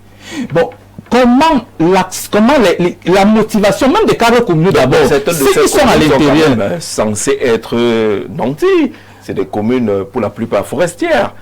C'est pour que vous expliquiez comment ça se passe. Jean-Jacques, la loi portant fiscalité locale aujourd'hui a posé un certain nombre d'actions qui font que aujourd'hui les maires n'ont plus de ressources. Il faut le comprendre froidement. C'est-à-dire que l'IGS qu'attendent les maires n'est pas reversé à temps. Aujourd'hui, à ce jour, les CAC ne sont pas arrivés dans les communes. Ils sont en train de démotiver les gens qui veulent aller dans les mairies pour leur dire qu'il n'y a pas de ressources, il n'y a pas l'argent, il n'y a que la dette de ce côté-là. Pourtant, on voit les maires bien vivre. Au téléphone, bonsoir. Bonsoir. Oui, c'est monsieur? Monsieur Mben. Monsieur Mbob? Depuis Bolova. Depuis Bolova, on vous écoute. Oui, monsieur Jean-Jacques, j'apprécie votre émission, mais vous savez que les Camerounais ne sont pas libres. Ils ne sont pas libres, comment ça? À participer aux élections au Cameroun. Pourquoi on a une instance suprême où vous pouvez avoir même 100%. Et cette instance décide que vous avez 0%, et on va valider vos 0%. Mais comment les autres y font pour être à la tête des mairies? On parlait de l'Est tout à l'heure. L'une des plus importantes mairies, Garoua-Boula, est tenue par l'opposition. Ça, c'est décidé par le patron en haut. Est-ce qu'il y a deux partis au Cameroun? Est-ce que c'est pas construit? Ils connaissent que tel soit ici, tel soit. Ils sont très, très organisés. C'est décidé comme ça, par Yaoundé, qu'on laisse une commune gagnée par l'opposition? Vous pensez que c'est décidé par Yaoundé? Allô? Est-ce qu'il est encore là? Ben, il semble dire que c'est les petits cadeaux. Hein. On décide de qui va gagner une mairie à gauche, qui va gagner une mairie à droite. Est-ce qu'il est encore là? Notre frère de Bolova, qui dit qu'on n'est pas libre, tout est préparé. Quelqu'un d'autre? Allô? Bonsoir. Allô? Allô, bonsoir, bienvenue. Ça s'enchaîne au téléphone, mais on a quelques petits problèmes de retour. Paul Stéphane, le précédent intervenant, dit que ces choses-là, ça ne vaut pas la peine d'y aller. Parce qu'on a déjà décidé de quel cadeau on va faire à quel parti politique. C'est justement ce type de discours qui arrange le parti au pouvoir. Mais on ne se rend généralement pas compte. Moi, les personnes que j'accuse souvent face à cette situation, ce sont les populations locales. Parce que nous, les populations locales, nous sommes généralement les premiers à se plaindre quand on nous a imposé un maire, on nous a imposé un député, on nous a imposé un conseiller municipal. Mais nous sommes généralement aussi les premiers à repousser les oppositions dans nos localités. Parce que tant qu'il n'y a pas les oppositions dans nos localités, le parti au pouvoir va continuer à nous imposer les lettres de Yaoundé. Donc moi j'interpelle plutôt ceux qui nous écoutent à accepter que les oppositions s'installent dans leur village pour que leur localité ne soit plus les chasses gardées d'un parti politique. Et une fois que les localités ne seront plus des chasses gardées d'un parti politique, on aura une concurrence saine. On aura justement des maires qu'on mérite à la tête de nos exécutifs. On aura les députés qu'on mérite. Parce que quand il y a la concurrence, si tu m'imposes quelqu'un que je ne veux pas, je vote l'opposition. Mais comment ça se passe dans nos localités? On t'impose, tu n'as pas de choix parce que c'est le seul parti qui y est. Les gens ne se souviennent pas de ce qui s'est passé à Yabassi, par exemple. Et c'est là où j'allais chuter. Oui. Quand on prend le cas de Yabassi, je crois en 2013, on a imposé quelqu'un que les gens ne voulaient pas. Ils ont voté l'opposition. C'est pour ça qu'on doit accepter que les partis dits de l'opposition s'installent. Et que ces partis-là, j'ai envie de dire quoi, marque véritablement le territoire, parce que la bonne gouvernance s'accompagne de la concurrence. Tant qu'il n'y a pas concurrence, il n'y aura pas bonne gouvernance. C'est pour ça qu'au Parlement, toutes les lois passent, même les lois incongrues passent. Même les lois qui ne servent pas les intérêts de ceux qui sont là. En réalité, parce qu'il n'y a pas d'opposition. Et c'est pour ça que moi, c'est mon modeste avis, je pense qu'il faut sortir de la crise post-électorale. Parce que pendant que vous êtes encore dans la crise post-électorale, ils travaillent à contrôler le Parlement. Parce qu'ils savent que ce sont avec les lois uniques là qu'ils vont nous gouverner. Ils travaillent à contrôler les mairies. Parce qu'ils savent que tant que ce sont leurs maires, on ne va pas poser les vraies actions de la décentralisation. Ils savent que, et parce que les auditeurs semblent oublier cela, ils savent que ce sont les conseillers municipaux qui font que vous ayez les sénateurs. Or, ce sont les sénateurs qui représentent les collectivités territoriales décentralisées. Ça veut dire que si vous contrôlez le Sénat, vous êtes capable d'accélérer la décentralisation sans que le président n'intervienne dans le processus. Donc, vous comprenez donc qu'en réalité, des élections locales sont le cœur même de la gouvernance, contrairement à ce que les gens pensent. D'accord. On a l'impression que le président de la République, Paul Biya, est puissant parce qu'il contrôle le Sénat, il contrôle l'Assemblée nationale, il contrôle les mairies. Les mairies. Au téléphone, bonsoir. Bonsoir, monsieur Jean-Jacques. Oui, comment vous appelez, monsieur? Oui, je suis monsieur Fouda. Monsieur Fouda. Oui, on vous écoute. Bonsoir et bienvenue. Sur la thématique, les législatives et municipales sont annoncées, mais on a l'impression que les gens ne trouvent pas d'intérêt. Qu'est-ce que vous dites?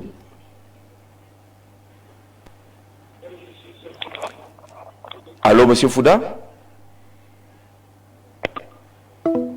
Ah, il est parti. Il est parti. Léonce. Oui, je crois que moi j'ai un vrai souci avec ce type de Camerounais qui reste arc-bouté sur une distraction. La crise post-électorale, pour moi, c'est une distraction. Et on a un type d'acteur politique aussi qui joue à entretenir le peuple dans ce type de distraction.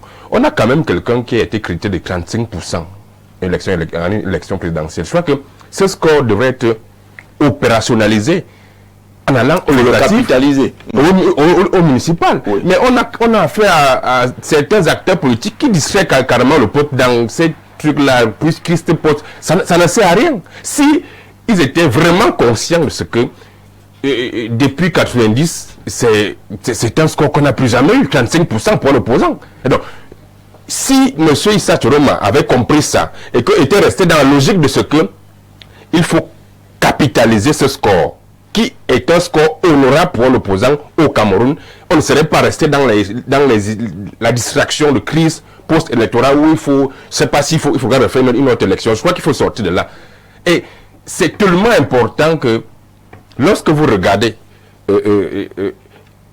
les gens appellent de Marois, lorsque vous regardez ce que vivent les populations locales, Stéphane l'a dit, et dans nos localités, vous avez l'impression de ce que le RDPC et ses militants ont carrément confisqué la mentalité des Camerounais dans ce qu'ils ont appelé, c'est que vraiment, il n'y a pas de compétition.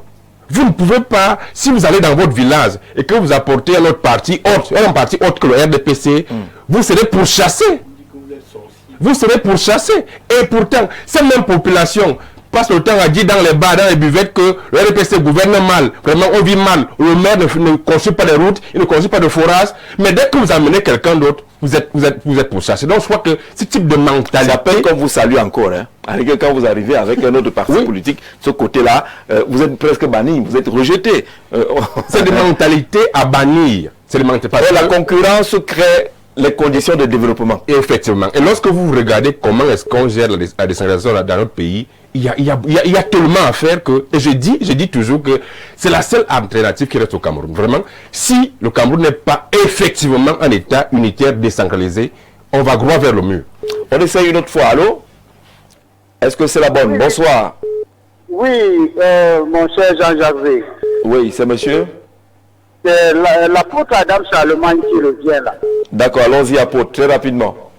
Oui, je reviens très rapidement pour dire n'est-ce pas, à tous ceux qui sont sur la table que nous avons l'expérience de la bâtisse, vous avez fait mention de ça. Très bien. Maintenant, je voudrais vous prendre l'expérience de Koumou. Parce qu'à l'époque, j'étais de ce côté-là. Vous avez souvent invité un certain président de parti politique sur votre plateau et qui avait justement, n'est-ce pas, permis à un journaliste que vous connaissez très bien, que vous invitez aussi. Vous parlez de M. Soumsilas et le journaliste Duval et Ballet. Voilà. Duval et Ballet, qui était très populaire et qui avait été, n'est-ce pas, à quelques, n'est-ce pas, je ne sais pas, il devait, n'est-ce pas, aujourd'hui être le maire de Yaoundé 4. Oui. Mais malheureusement, pendant même qu'on se prépare à aller voter, Soumsilas a fait ce qu'il a fait là. Et finalement, c'est maintenant M. Ballet qui s'efforce de nous expliquer comment lui il a perdu les élections à Yaoundé 4. Je vous dis que ce que le RDPC fait dans ce pays, ce n'est pas la politique. C'est tout sauf la politique. Ils sont prêts à acheter les consciences. ils sont prêts, n'est-ce pas, à vous menacer, à vous emprisonner, ils sont prêts à vous assassiner, ils sont prêts à tout faire. Mais sauf que c'était pas le cas. Sauf que c'était pas le cas à Ekounou, c'était pas le cas à Yaoundé 4. On a voulu assassiner personne. Le président du PRP et son candidat. Quand vous regardez un peu M. Ebalé, que vous invitez de temps en temps, vous pensez que Ebalé rêve encore d'être candidat à Yaoundé 4? Peut-être qu'il a vu ce que lui recherchait. Son calcul a donné. Voilà. D'accord. Donc, les gens qui sont hautement corrompus et qui, n'est-ce pas, utilisent, n'est-ce pas, la dictature pour gouverner le Cameroun, ils se permettent, n'est-ce pas, de dire que non, c'est les opposants qui n'ont pas le niveau au Cameroun.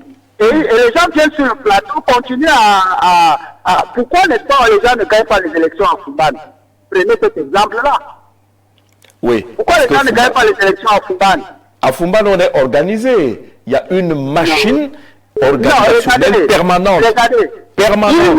C'est pas le jour, la veille des élections qu'on se met en place. Merci, apôtre. Merci, apôtre. Oui, que d'autres se bousculent au téléphone. Mais merci, parfait. On a bien suivi ce que apôtre est en train de dire, ce qui s'est passé à Yaoundé 4, où le PRP était en pole position, aurait même pu renverser le RDPC de ce côté, mais là on ne sait pas pourquoi le PRP et son candidat ils ne se parlent même plus. On sait plus trop ce qui se passe de ce côté-là.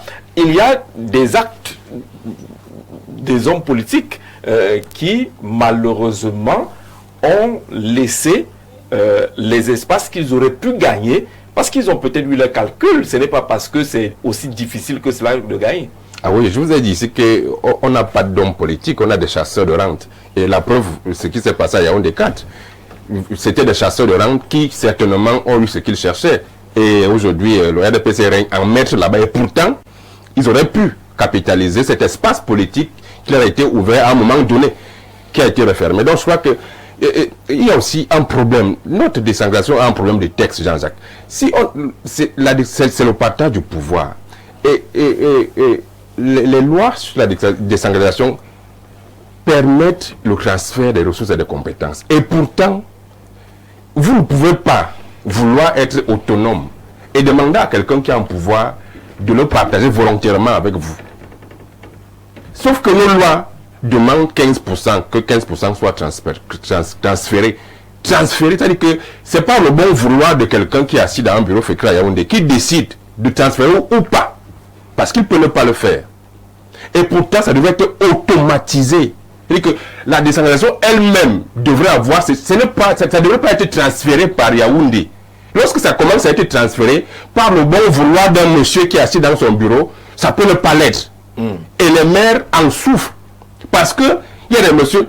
On vous dit que dans 19 ministères qui sont censés transférer, il n'y a que 6 ou 7 qui transfèrent effectivement. Ça veut dire que c'est pas le bon vouloir d'un monsieur qui est assis dans un bureau, il décide de transférer ou pas. Et pourtant, on doit pouvoir en sortir. Et nos lois, la loi sur les CTD, l'a consacrée. C'est une mauvaise loi. Parce que ça devrait être automatisé. Ce n'est pas par le bon vouloir d'un monsieur qui décide de ne pas faire ou de le faire. Je crois qu'il y a aussi un problème de loi. C'est un problème également qui freine l'engouement des gens.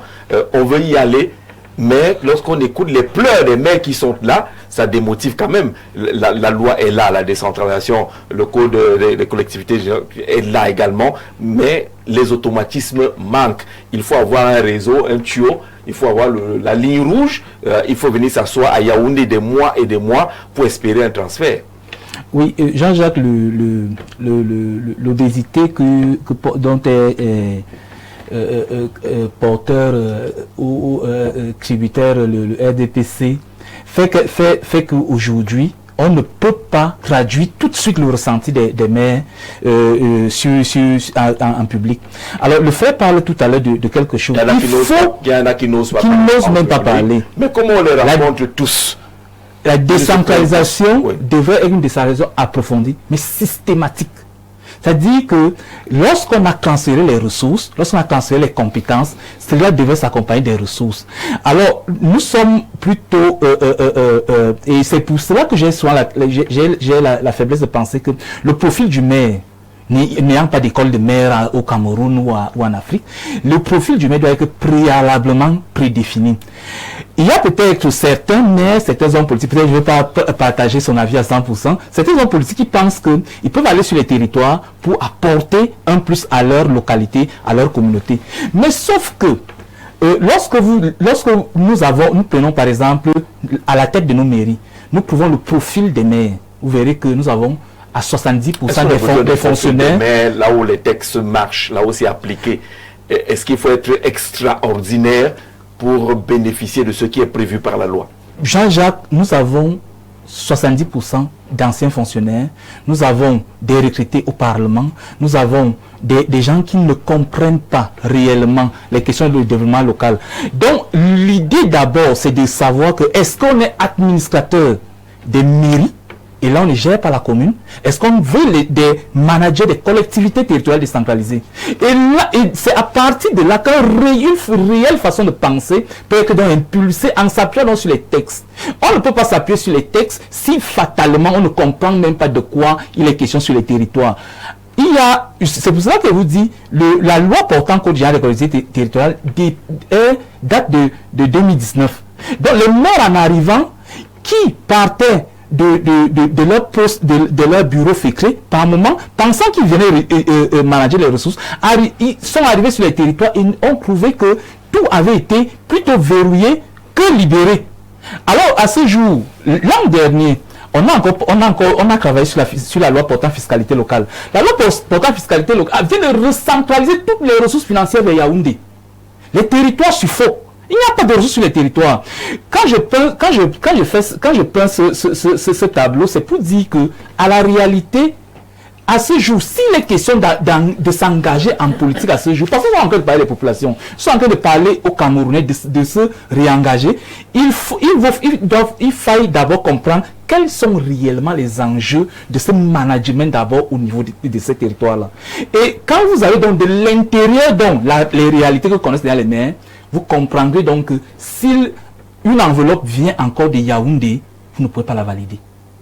Et c'est exactement ce qui s'est passé au conseil régional des Boulevards. Et c'est ce qui s'est passé à Bertois. La chance qu'à l'Est, on a eu à l'Est, c'est que le président du conseil régional est un acteur de développement. Et il a roulé sa bourse. Et effectivement, il est acteur. Il a perdu 29 voix face à un candidat qui n'a même pas battu campagne, qui n'a pas eu le soutien de Yaoundé, qui n'a pas eu le soutien de l'oncle du président ou du petit frère du président. Mais il a eu une trentaine de voix, quand même. Oui, Jean-Jacques, à la réalité, et c'est pour ça que je parle de profil de nos élus et de nos dirigeants.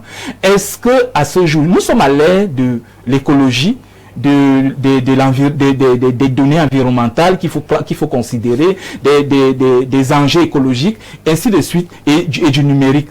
Est-ce que à ce jour, il est encore question d'avoir des administrateurs, des gens dans les bureaux pour administrer les communes? Non, pour administrer les mairies. Parce que l'idée, c'est que dès que je vais à la mairie, je vais m'installer dans un bureau et puis je vais administrer. On va vous entendre dire que la mairie aujourd'hui peut changer le Cameroun.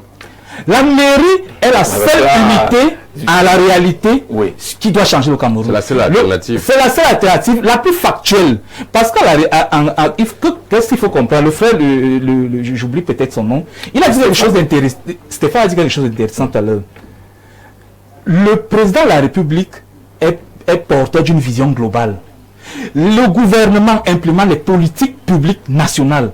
Au niveau des territoires, ceux qui doivent changer le visage réel de nos territoires, ce sont nos maires, ce sont nos élus locaux. Et si tous les territoires changent, le pays change. Le pays change. Alors, pourquoi est-ce que les gens... Je vais conclure, Jean-Jacques, à ce propos pour dire que, à la réalité, il y a le ministre de la cohésion des territoires français qui dit quelque chose d'intéressant, c'est les territoires sont l'image visible de notre démocratie. Les territoires sont l'image visible de notre démocratie. Ouais. Donc si c'est là-bas. Parce que si chez nous ça gère encore à l'enveloppe de Yaoundé. Au téléphone, bonsoir. Oui, bonsoir. Oui, monsieur. Oui, c'est monsieur Hilaire. Vous appelez d'où? Oui, j'appelle Malmayo.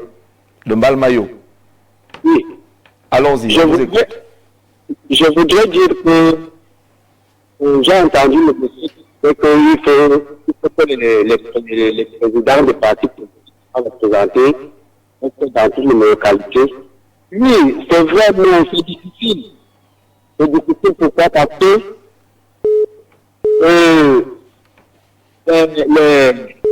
les élites qui sont dans ces localités et qui sont au courant, ils font tout et tout.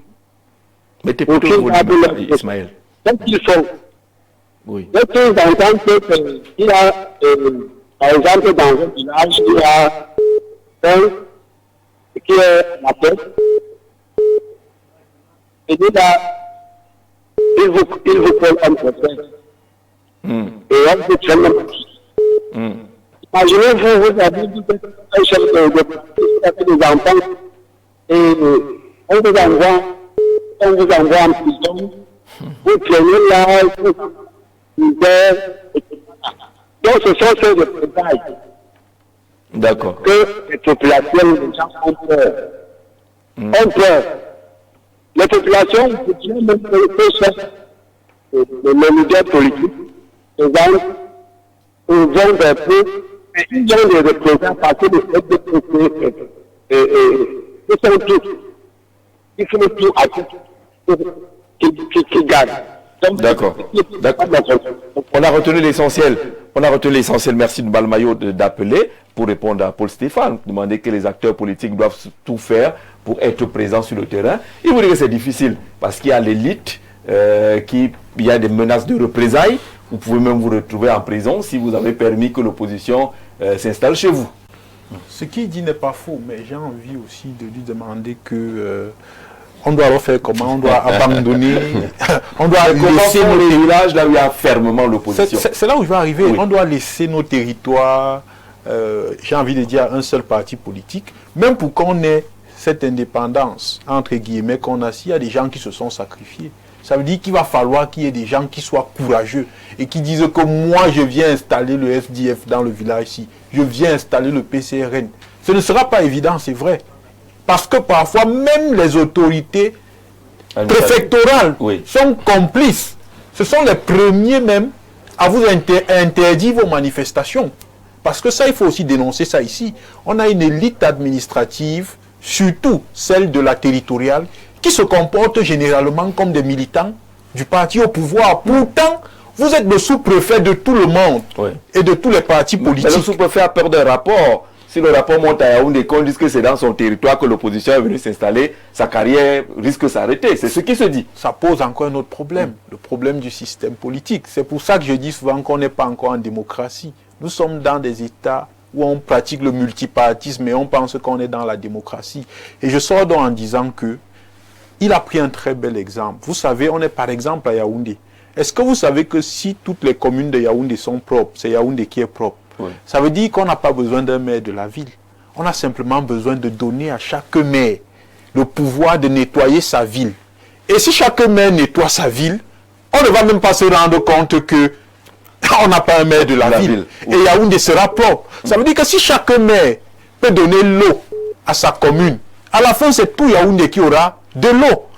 Ainsi de suite, ainsi de suite. Vous vous rendez donc compte que à la fin, la solution réside dans la décentralisation. C'est pour ça que j'espère que le président de la République va constitutionnaliser certaines prérogatives en ce qui concerne la décentralisation, notamment le transfert des compétences. Parce que, je sors par là, j'aime souvent prendre cet exemple parce que ça illustre parfaitement ce que je dis. Quand vous prenez le code, on vous dit que les universités sont gérées par l'État. L'enseignement secondaire par le conseil régional. L'école primaire et la maternelle par les communes. Ça veut dire que quoi? En principe, les écoles normales doivent simplement former et mettre à la disposition soit de la région ou de la commune. Ça veut dire que toutes les ressources financières doivent être transférées au niveau de la commune et au niveau de la région. Vous voyez donc que si on fait ça, le ministre de l'enseignement supérieur secondaire n'a plus le pouvoir. Quand il vient au village, on ne le cherche plus. Parce qu'en réalité, il ne sert plus à rien. Vous comprenez donc pourquoi il bloque les compétences au niveau de Yaoundé pour que justement on continue d'aller leur donner nos chèvres, nos vins rouges, notre matango quand ils viennent au village. Au téléphone, bonsoir. Bonsoir. Oui, c'est monsieur? Monsieur Kwampol depuis Baham. Monsieur Kwam? Kwampol depuis Baham. Depuis Baham? D'accord, on salue Barham et la belle fraîcheur de l'Ouest Cameroun. On vous écoute. Voilà, je voulais juste vous dire que, à ma façon de voir, il n'y a pas de démocratie. Parce que dans les villages, dans les petits villages, même à l'est, le sous-préfet et le préfet ne permettent pas aux opposants de s'installer. Et quand même il y a les élections présidentielles comme ça dans les villages, on arrête tous les opposants qui peuvent prétendre être candidats aux élections municipales et législatives. Donc ça fait que, d'une autre façon, on voit qu'il n'y a pas de démocratie au Cameroun. C'est ma façon de voir les choses au Cameroun. Et c'est une façon qu'on respecte. Merci beaucoup à Barham de dire que les pratiques démocratiques sont encore difficiles dans l'arrière-pays où les autorités administratives parfois trop zélées font des abus, menacent, restreignent les libertés de certains. Mais Stéphane, sur la problématique, sur l'importance des élections locales qui arrivent, est-ce qu'il ne faut pas imaginer d'autres formes de communication pour quand même amener les gens à se mobiliser? Oui, il faut imaginer une communication justement qui soit de nature à mobiliser d'abord les acteurs politiques et ensuite toute la communauté nationale. Il va donc falloir... Le souci ici est justement sur la décentralisation. C'est l'élément, la manière dont la politique publique de décentralisation est pilotée est de nature à créer ce désintérêt. Pourquoi? Parce que la plupart des bilans des maires sont négatifs à la fin, qu'ils soient de l'opposition ou du parti au pouvoir. Parce que, ayant reçu des compétences, mais privés de moyens, ils ne peuvent pas se mouvoir. Et malheureusement, les populations qui ne sont pas au courant estiment que ces maires sont incompétents, ils sont nuls. Oui. On ne peut pas développer sans moyens. On peut pas, et les moyens sont de divers ordres. Quand on transfère les moyens, il y a les moyens financiers, il y a les moyens matériels, il y a même la ressource humaine. Absolument. Parce que les politiques publiques... La fonction publique locale est invisible. Oui, elle ne prend pas corps. Parce que les politiques publiques locales, contrairement à la politique générale de la nation qui doit être définie par le président de la République, qui impulse, les politiques publiques locales, entre guillemets, doivent être définies par les populations elles-mêmes. On n'administre pas une mairie, c'est une gouvernance en réseau. C'est ce qui se passe maintenant. Hein. Il faut même déjà définir c'est quoi une affaire locale. Oui. Quand il parle du profil des maires, c'est vrai, je dédois de partir. Les comités, désormais, c'est avec les comités de village que les mairies fonctionnent. C'est à base des propositions de ces comités de village-là qu'on monte maintenant le plan communal de développement. Jean-Jacques, quand un projet est retenu, il faut que les maires le comprennent. Il ne se décide pas dans l'intimité du bureau du maire. Oui. Le projet est le fruit d'une négociation entre plusieurs acteurs situés sur le territoire. Les comités de quartier, les entreprises, les associations, et même les chefs traditionnels, oui. Toutes les parties prenantes. Pourquoi une école est plus pertinente qu'une adduction d'eau? Pourquoi l'axe qui va de tel point à tel autre, plutôt que l'axe, parce que celui-ci a tel ou tel avantage pour le développement. Donc, il y a une manière d'administrer le territoire. Donc, l'approche cognitive est très importante dans la conception et même le pilotage des politiques publiques locales. C'est pas l'affaire des retraités. Justement, c'est toute chose qui ne marche pas. C'est pas l'affaire des illettrés. Qui ne marche pas avec un mauvais casting. C'est pas l'affaire des illettrés. C'est pas l'affaire des retraités. Et la mairie doit recruter des experts de haut vol. Justement parce que si les 360 communes sont développées, c'est le Cameroun qui est développé. Oui. Les affaires nationales seront des affaires stratégiques, diplomatie, défense.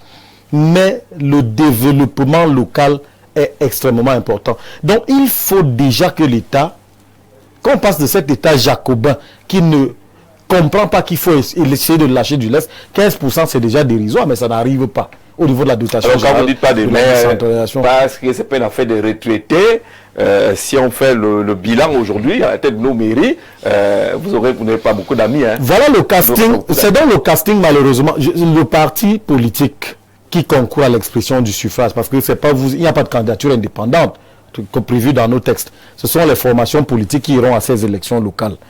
Donc le casting qui se fait à l'intérieur de la formation politique doit être sérieux et doit tenir compte des enjeux de la décentralisation. C'est pas un aîné qui a été directeur parce qu'il finance le parti. Il faut absolument lui trouver quelque chose, il se retourne les pouces, il n'a rien à faire. Alors comment faire courir les Camerounais aujourd'hui vers les inscriptions massives d'abord et pour qu'un intérêt majeur soit observé autour de ces élections? Les partis politiques, depuis la fin de la présidentielle, chacun est resté dans son camp. Il n'y a pas une initiative, j'allais dire commune, c'est ce qui est le plus difficile, mais on n'a pas senti les partis politiques vouloir s'organiser pour aller prendre ce pouvoir qui est réel, qui est accessible, plus accessible que la présidence. La première chose déjà, c'est qu'il faudrait que la plupart des partis politiques tournent la page de la crise post-électorale pour ceux qui vivent encore dans ce fantasme, parce qu'en réalité, on est passé à autre chose. La deuxième chose, c'est qu'il faudrait que ces partis mutualisent les efforts. Encore? Oui, ils doivent mutualiser. Nécessairement. C'est nécessaire.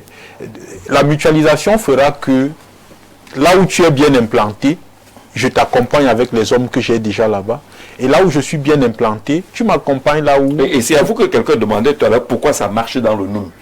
Ça marche dans le Noun parce qu'il y a toute une philosophie déjà qui est inculquée et c'est permanent là-bas. Oui. Ça fait que même quand il y a les élections, il y a une veille. Parce que il faut rappeler aux gens que la nature a horreur du vide. J'insiste dessus, la nature a horreur du vide. Si vous n'êtes pas présent dans un bureau, mais la nature voudrait que j'écrive ce que je veux parce que vous n'êtes pas là.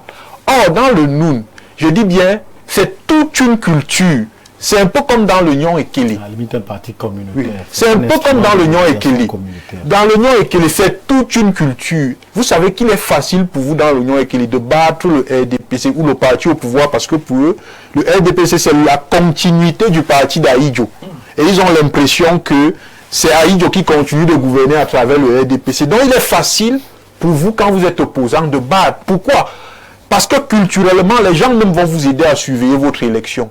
Or, chez nous, qu'est-ce qu'on fait dans nos localités où on a laissé le RDPC sans bourgeoisie? On ne va même pas voter, même quand on vote, on ne se rassure même pas si le dépouillement se fait dans les règles de l'art. Donc c'est toute une culture en fait. Il faudrait justement que on ait une culture qui accepte l'autre dans nos localités, parce que je ne vais pas revenir sur certains éléments ici. Vous allez vous rendre compte que le communautarisme en réalité est l'élément qui nous embrigade justement par rapport à l'éclosion des oppositions dans nos localités. Moi, j'ai un ami que je ne vais pas citer ici, mais je vais vous dire que il a tenté de partir avec le PCRN chez lui. Je ne peux pas vous dire les misères que le préfet lui a fait. Parce qu'il voulait aller installer le PCRN dans sa localité. Comment tu as osé? Vous qui avez les chiffres, François, au sortir de la dernière élection, il y a un taux d'abstention assez élevé. On a environ 3 millions à 4 millions de personnes qui n'ont pas participé aux élections, à l'élection présidentielle. C'est un capital, un gisement qu'il va falloir conquérir. Un gisement qu'il va falloir conquérir. 4 747 000 électeurs n'ayant pas participé. 4 700 000. 47 000. Oh là là. Donc, Jean-Jacques, il faut comprendre ici que les pratiques, déjà le fait parler de ça tout à l'heure, les pratiques qui sont actionnées sur les territoires pour le renouvellement des mandatures en ce moment-ci ne sont ni démocratiques, ni politiques, ni mesurables, ni rationnelles. Allez auprès des maires, ils vont vous dire ce qu'ils vivent en ce moment-ci. En disant, on vient de sortir un cercueil dans une mairie, dans le plafond d'une mairie, et après les obsèques, après le décès du précédent, du maire, oui. allez chez le maire de Garobrel, vous allez trouver que ces photos sortent du mur en pleine journée et ça bat seul. Il ne peut pas mettre pied au but. Donc, à la réalité, sur les territoires, sur les territoires, moi je vais dire à ces jeunes Camerounais, à ces Camerounais qui pensent qu'ils vont aller sur les territoires, de ne pas avoir peur. Voilà, justement. Le frère l'a dit tout à l'heure, pour qu'on libère le Cameroun, il a fallu que nous ayons certains, Oumiobe et bien d'autres Moumié et les autres qui ont sacrifié. J'avais de l'affaire à Ebolova. Voilà. Hein? Donc, aujourd'hui, les chiffres, s'il faille que nous retournions sur les territoires, il faut d'abord cesser, il faut arrêter avec les propos clivants. Lorsque Cabral Libye mobilise C'est pas seulement pour lui. C'est pas pour lui. Oui.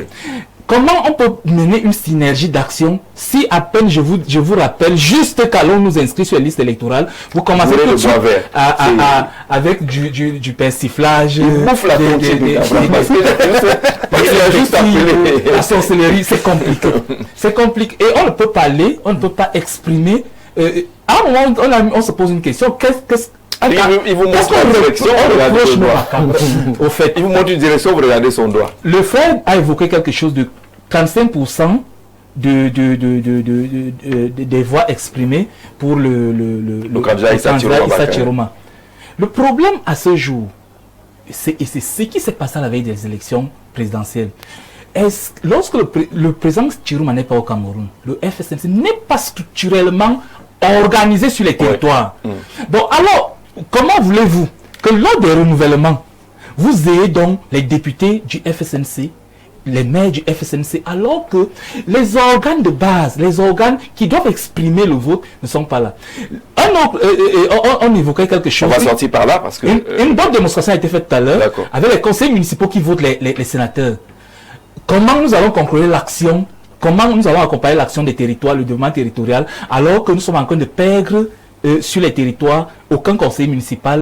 Et donc il est question pour nous aujourd'hui de dire qu'il faut se lever courageusement, comme les lions sont en train de le faire de l'autre côté, courageusement, quel que soit ce qui est dit, il faut se lever pour aller vers les territoires, essayer de mener quelques actions que ce soit pour apporter un souffle nouveau avec les... Moi j'aime bien monsieur le maire d'Atok qui a fait un post là-dessus aujourd'hui encore pour appeler les jeunes effectivement à s'intéresser à ces élections locales qui arrivent. Il est un exemple.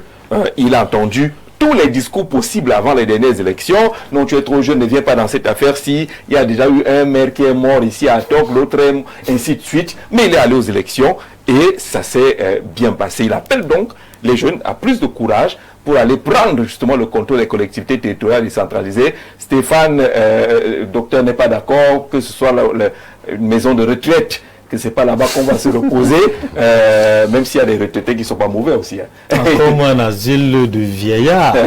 Je suis pour que les vieux se reposent. Je suis pour que les retraités, après de bons et loyaux services rendus à la nation, se reposent. C'est comme un jeune, vous avez vu ce qui s'est passé au bas là. Le nouveau jeune de Vala, il le reçoit également, il bouffe la tontine tous les jours. D'accord. Monsieur, on vous dit merci d'être passé par ici. C'était d'agréables moments avec notamment ceux qui nous appellent au téléphone. Demain, c'est un autre rendez-vous, une autre édition de Le Grand Soir. Mais n'oublions pas, les inscriptions sur les listes électorales sont ouvertes et elles pourraient se refermer autour du 9 février. On n'a qu'un mois au grand maximum pour essayer d'être inscrit et aller à l'assaut des collectivités territoriales, notamment les mairies, mais également du Parlement, parce que là-bas se gère véritablement le pouvoir. Il ne faut pas l'oublier. À demain.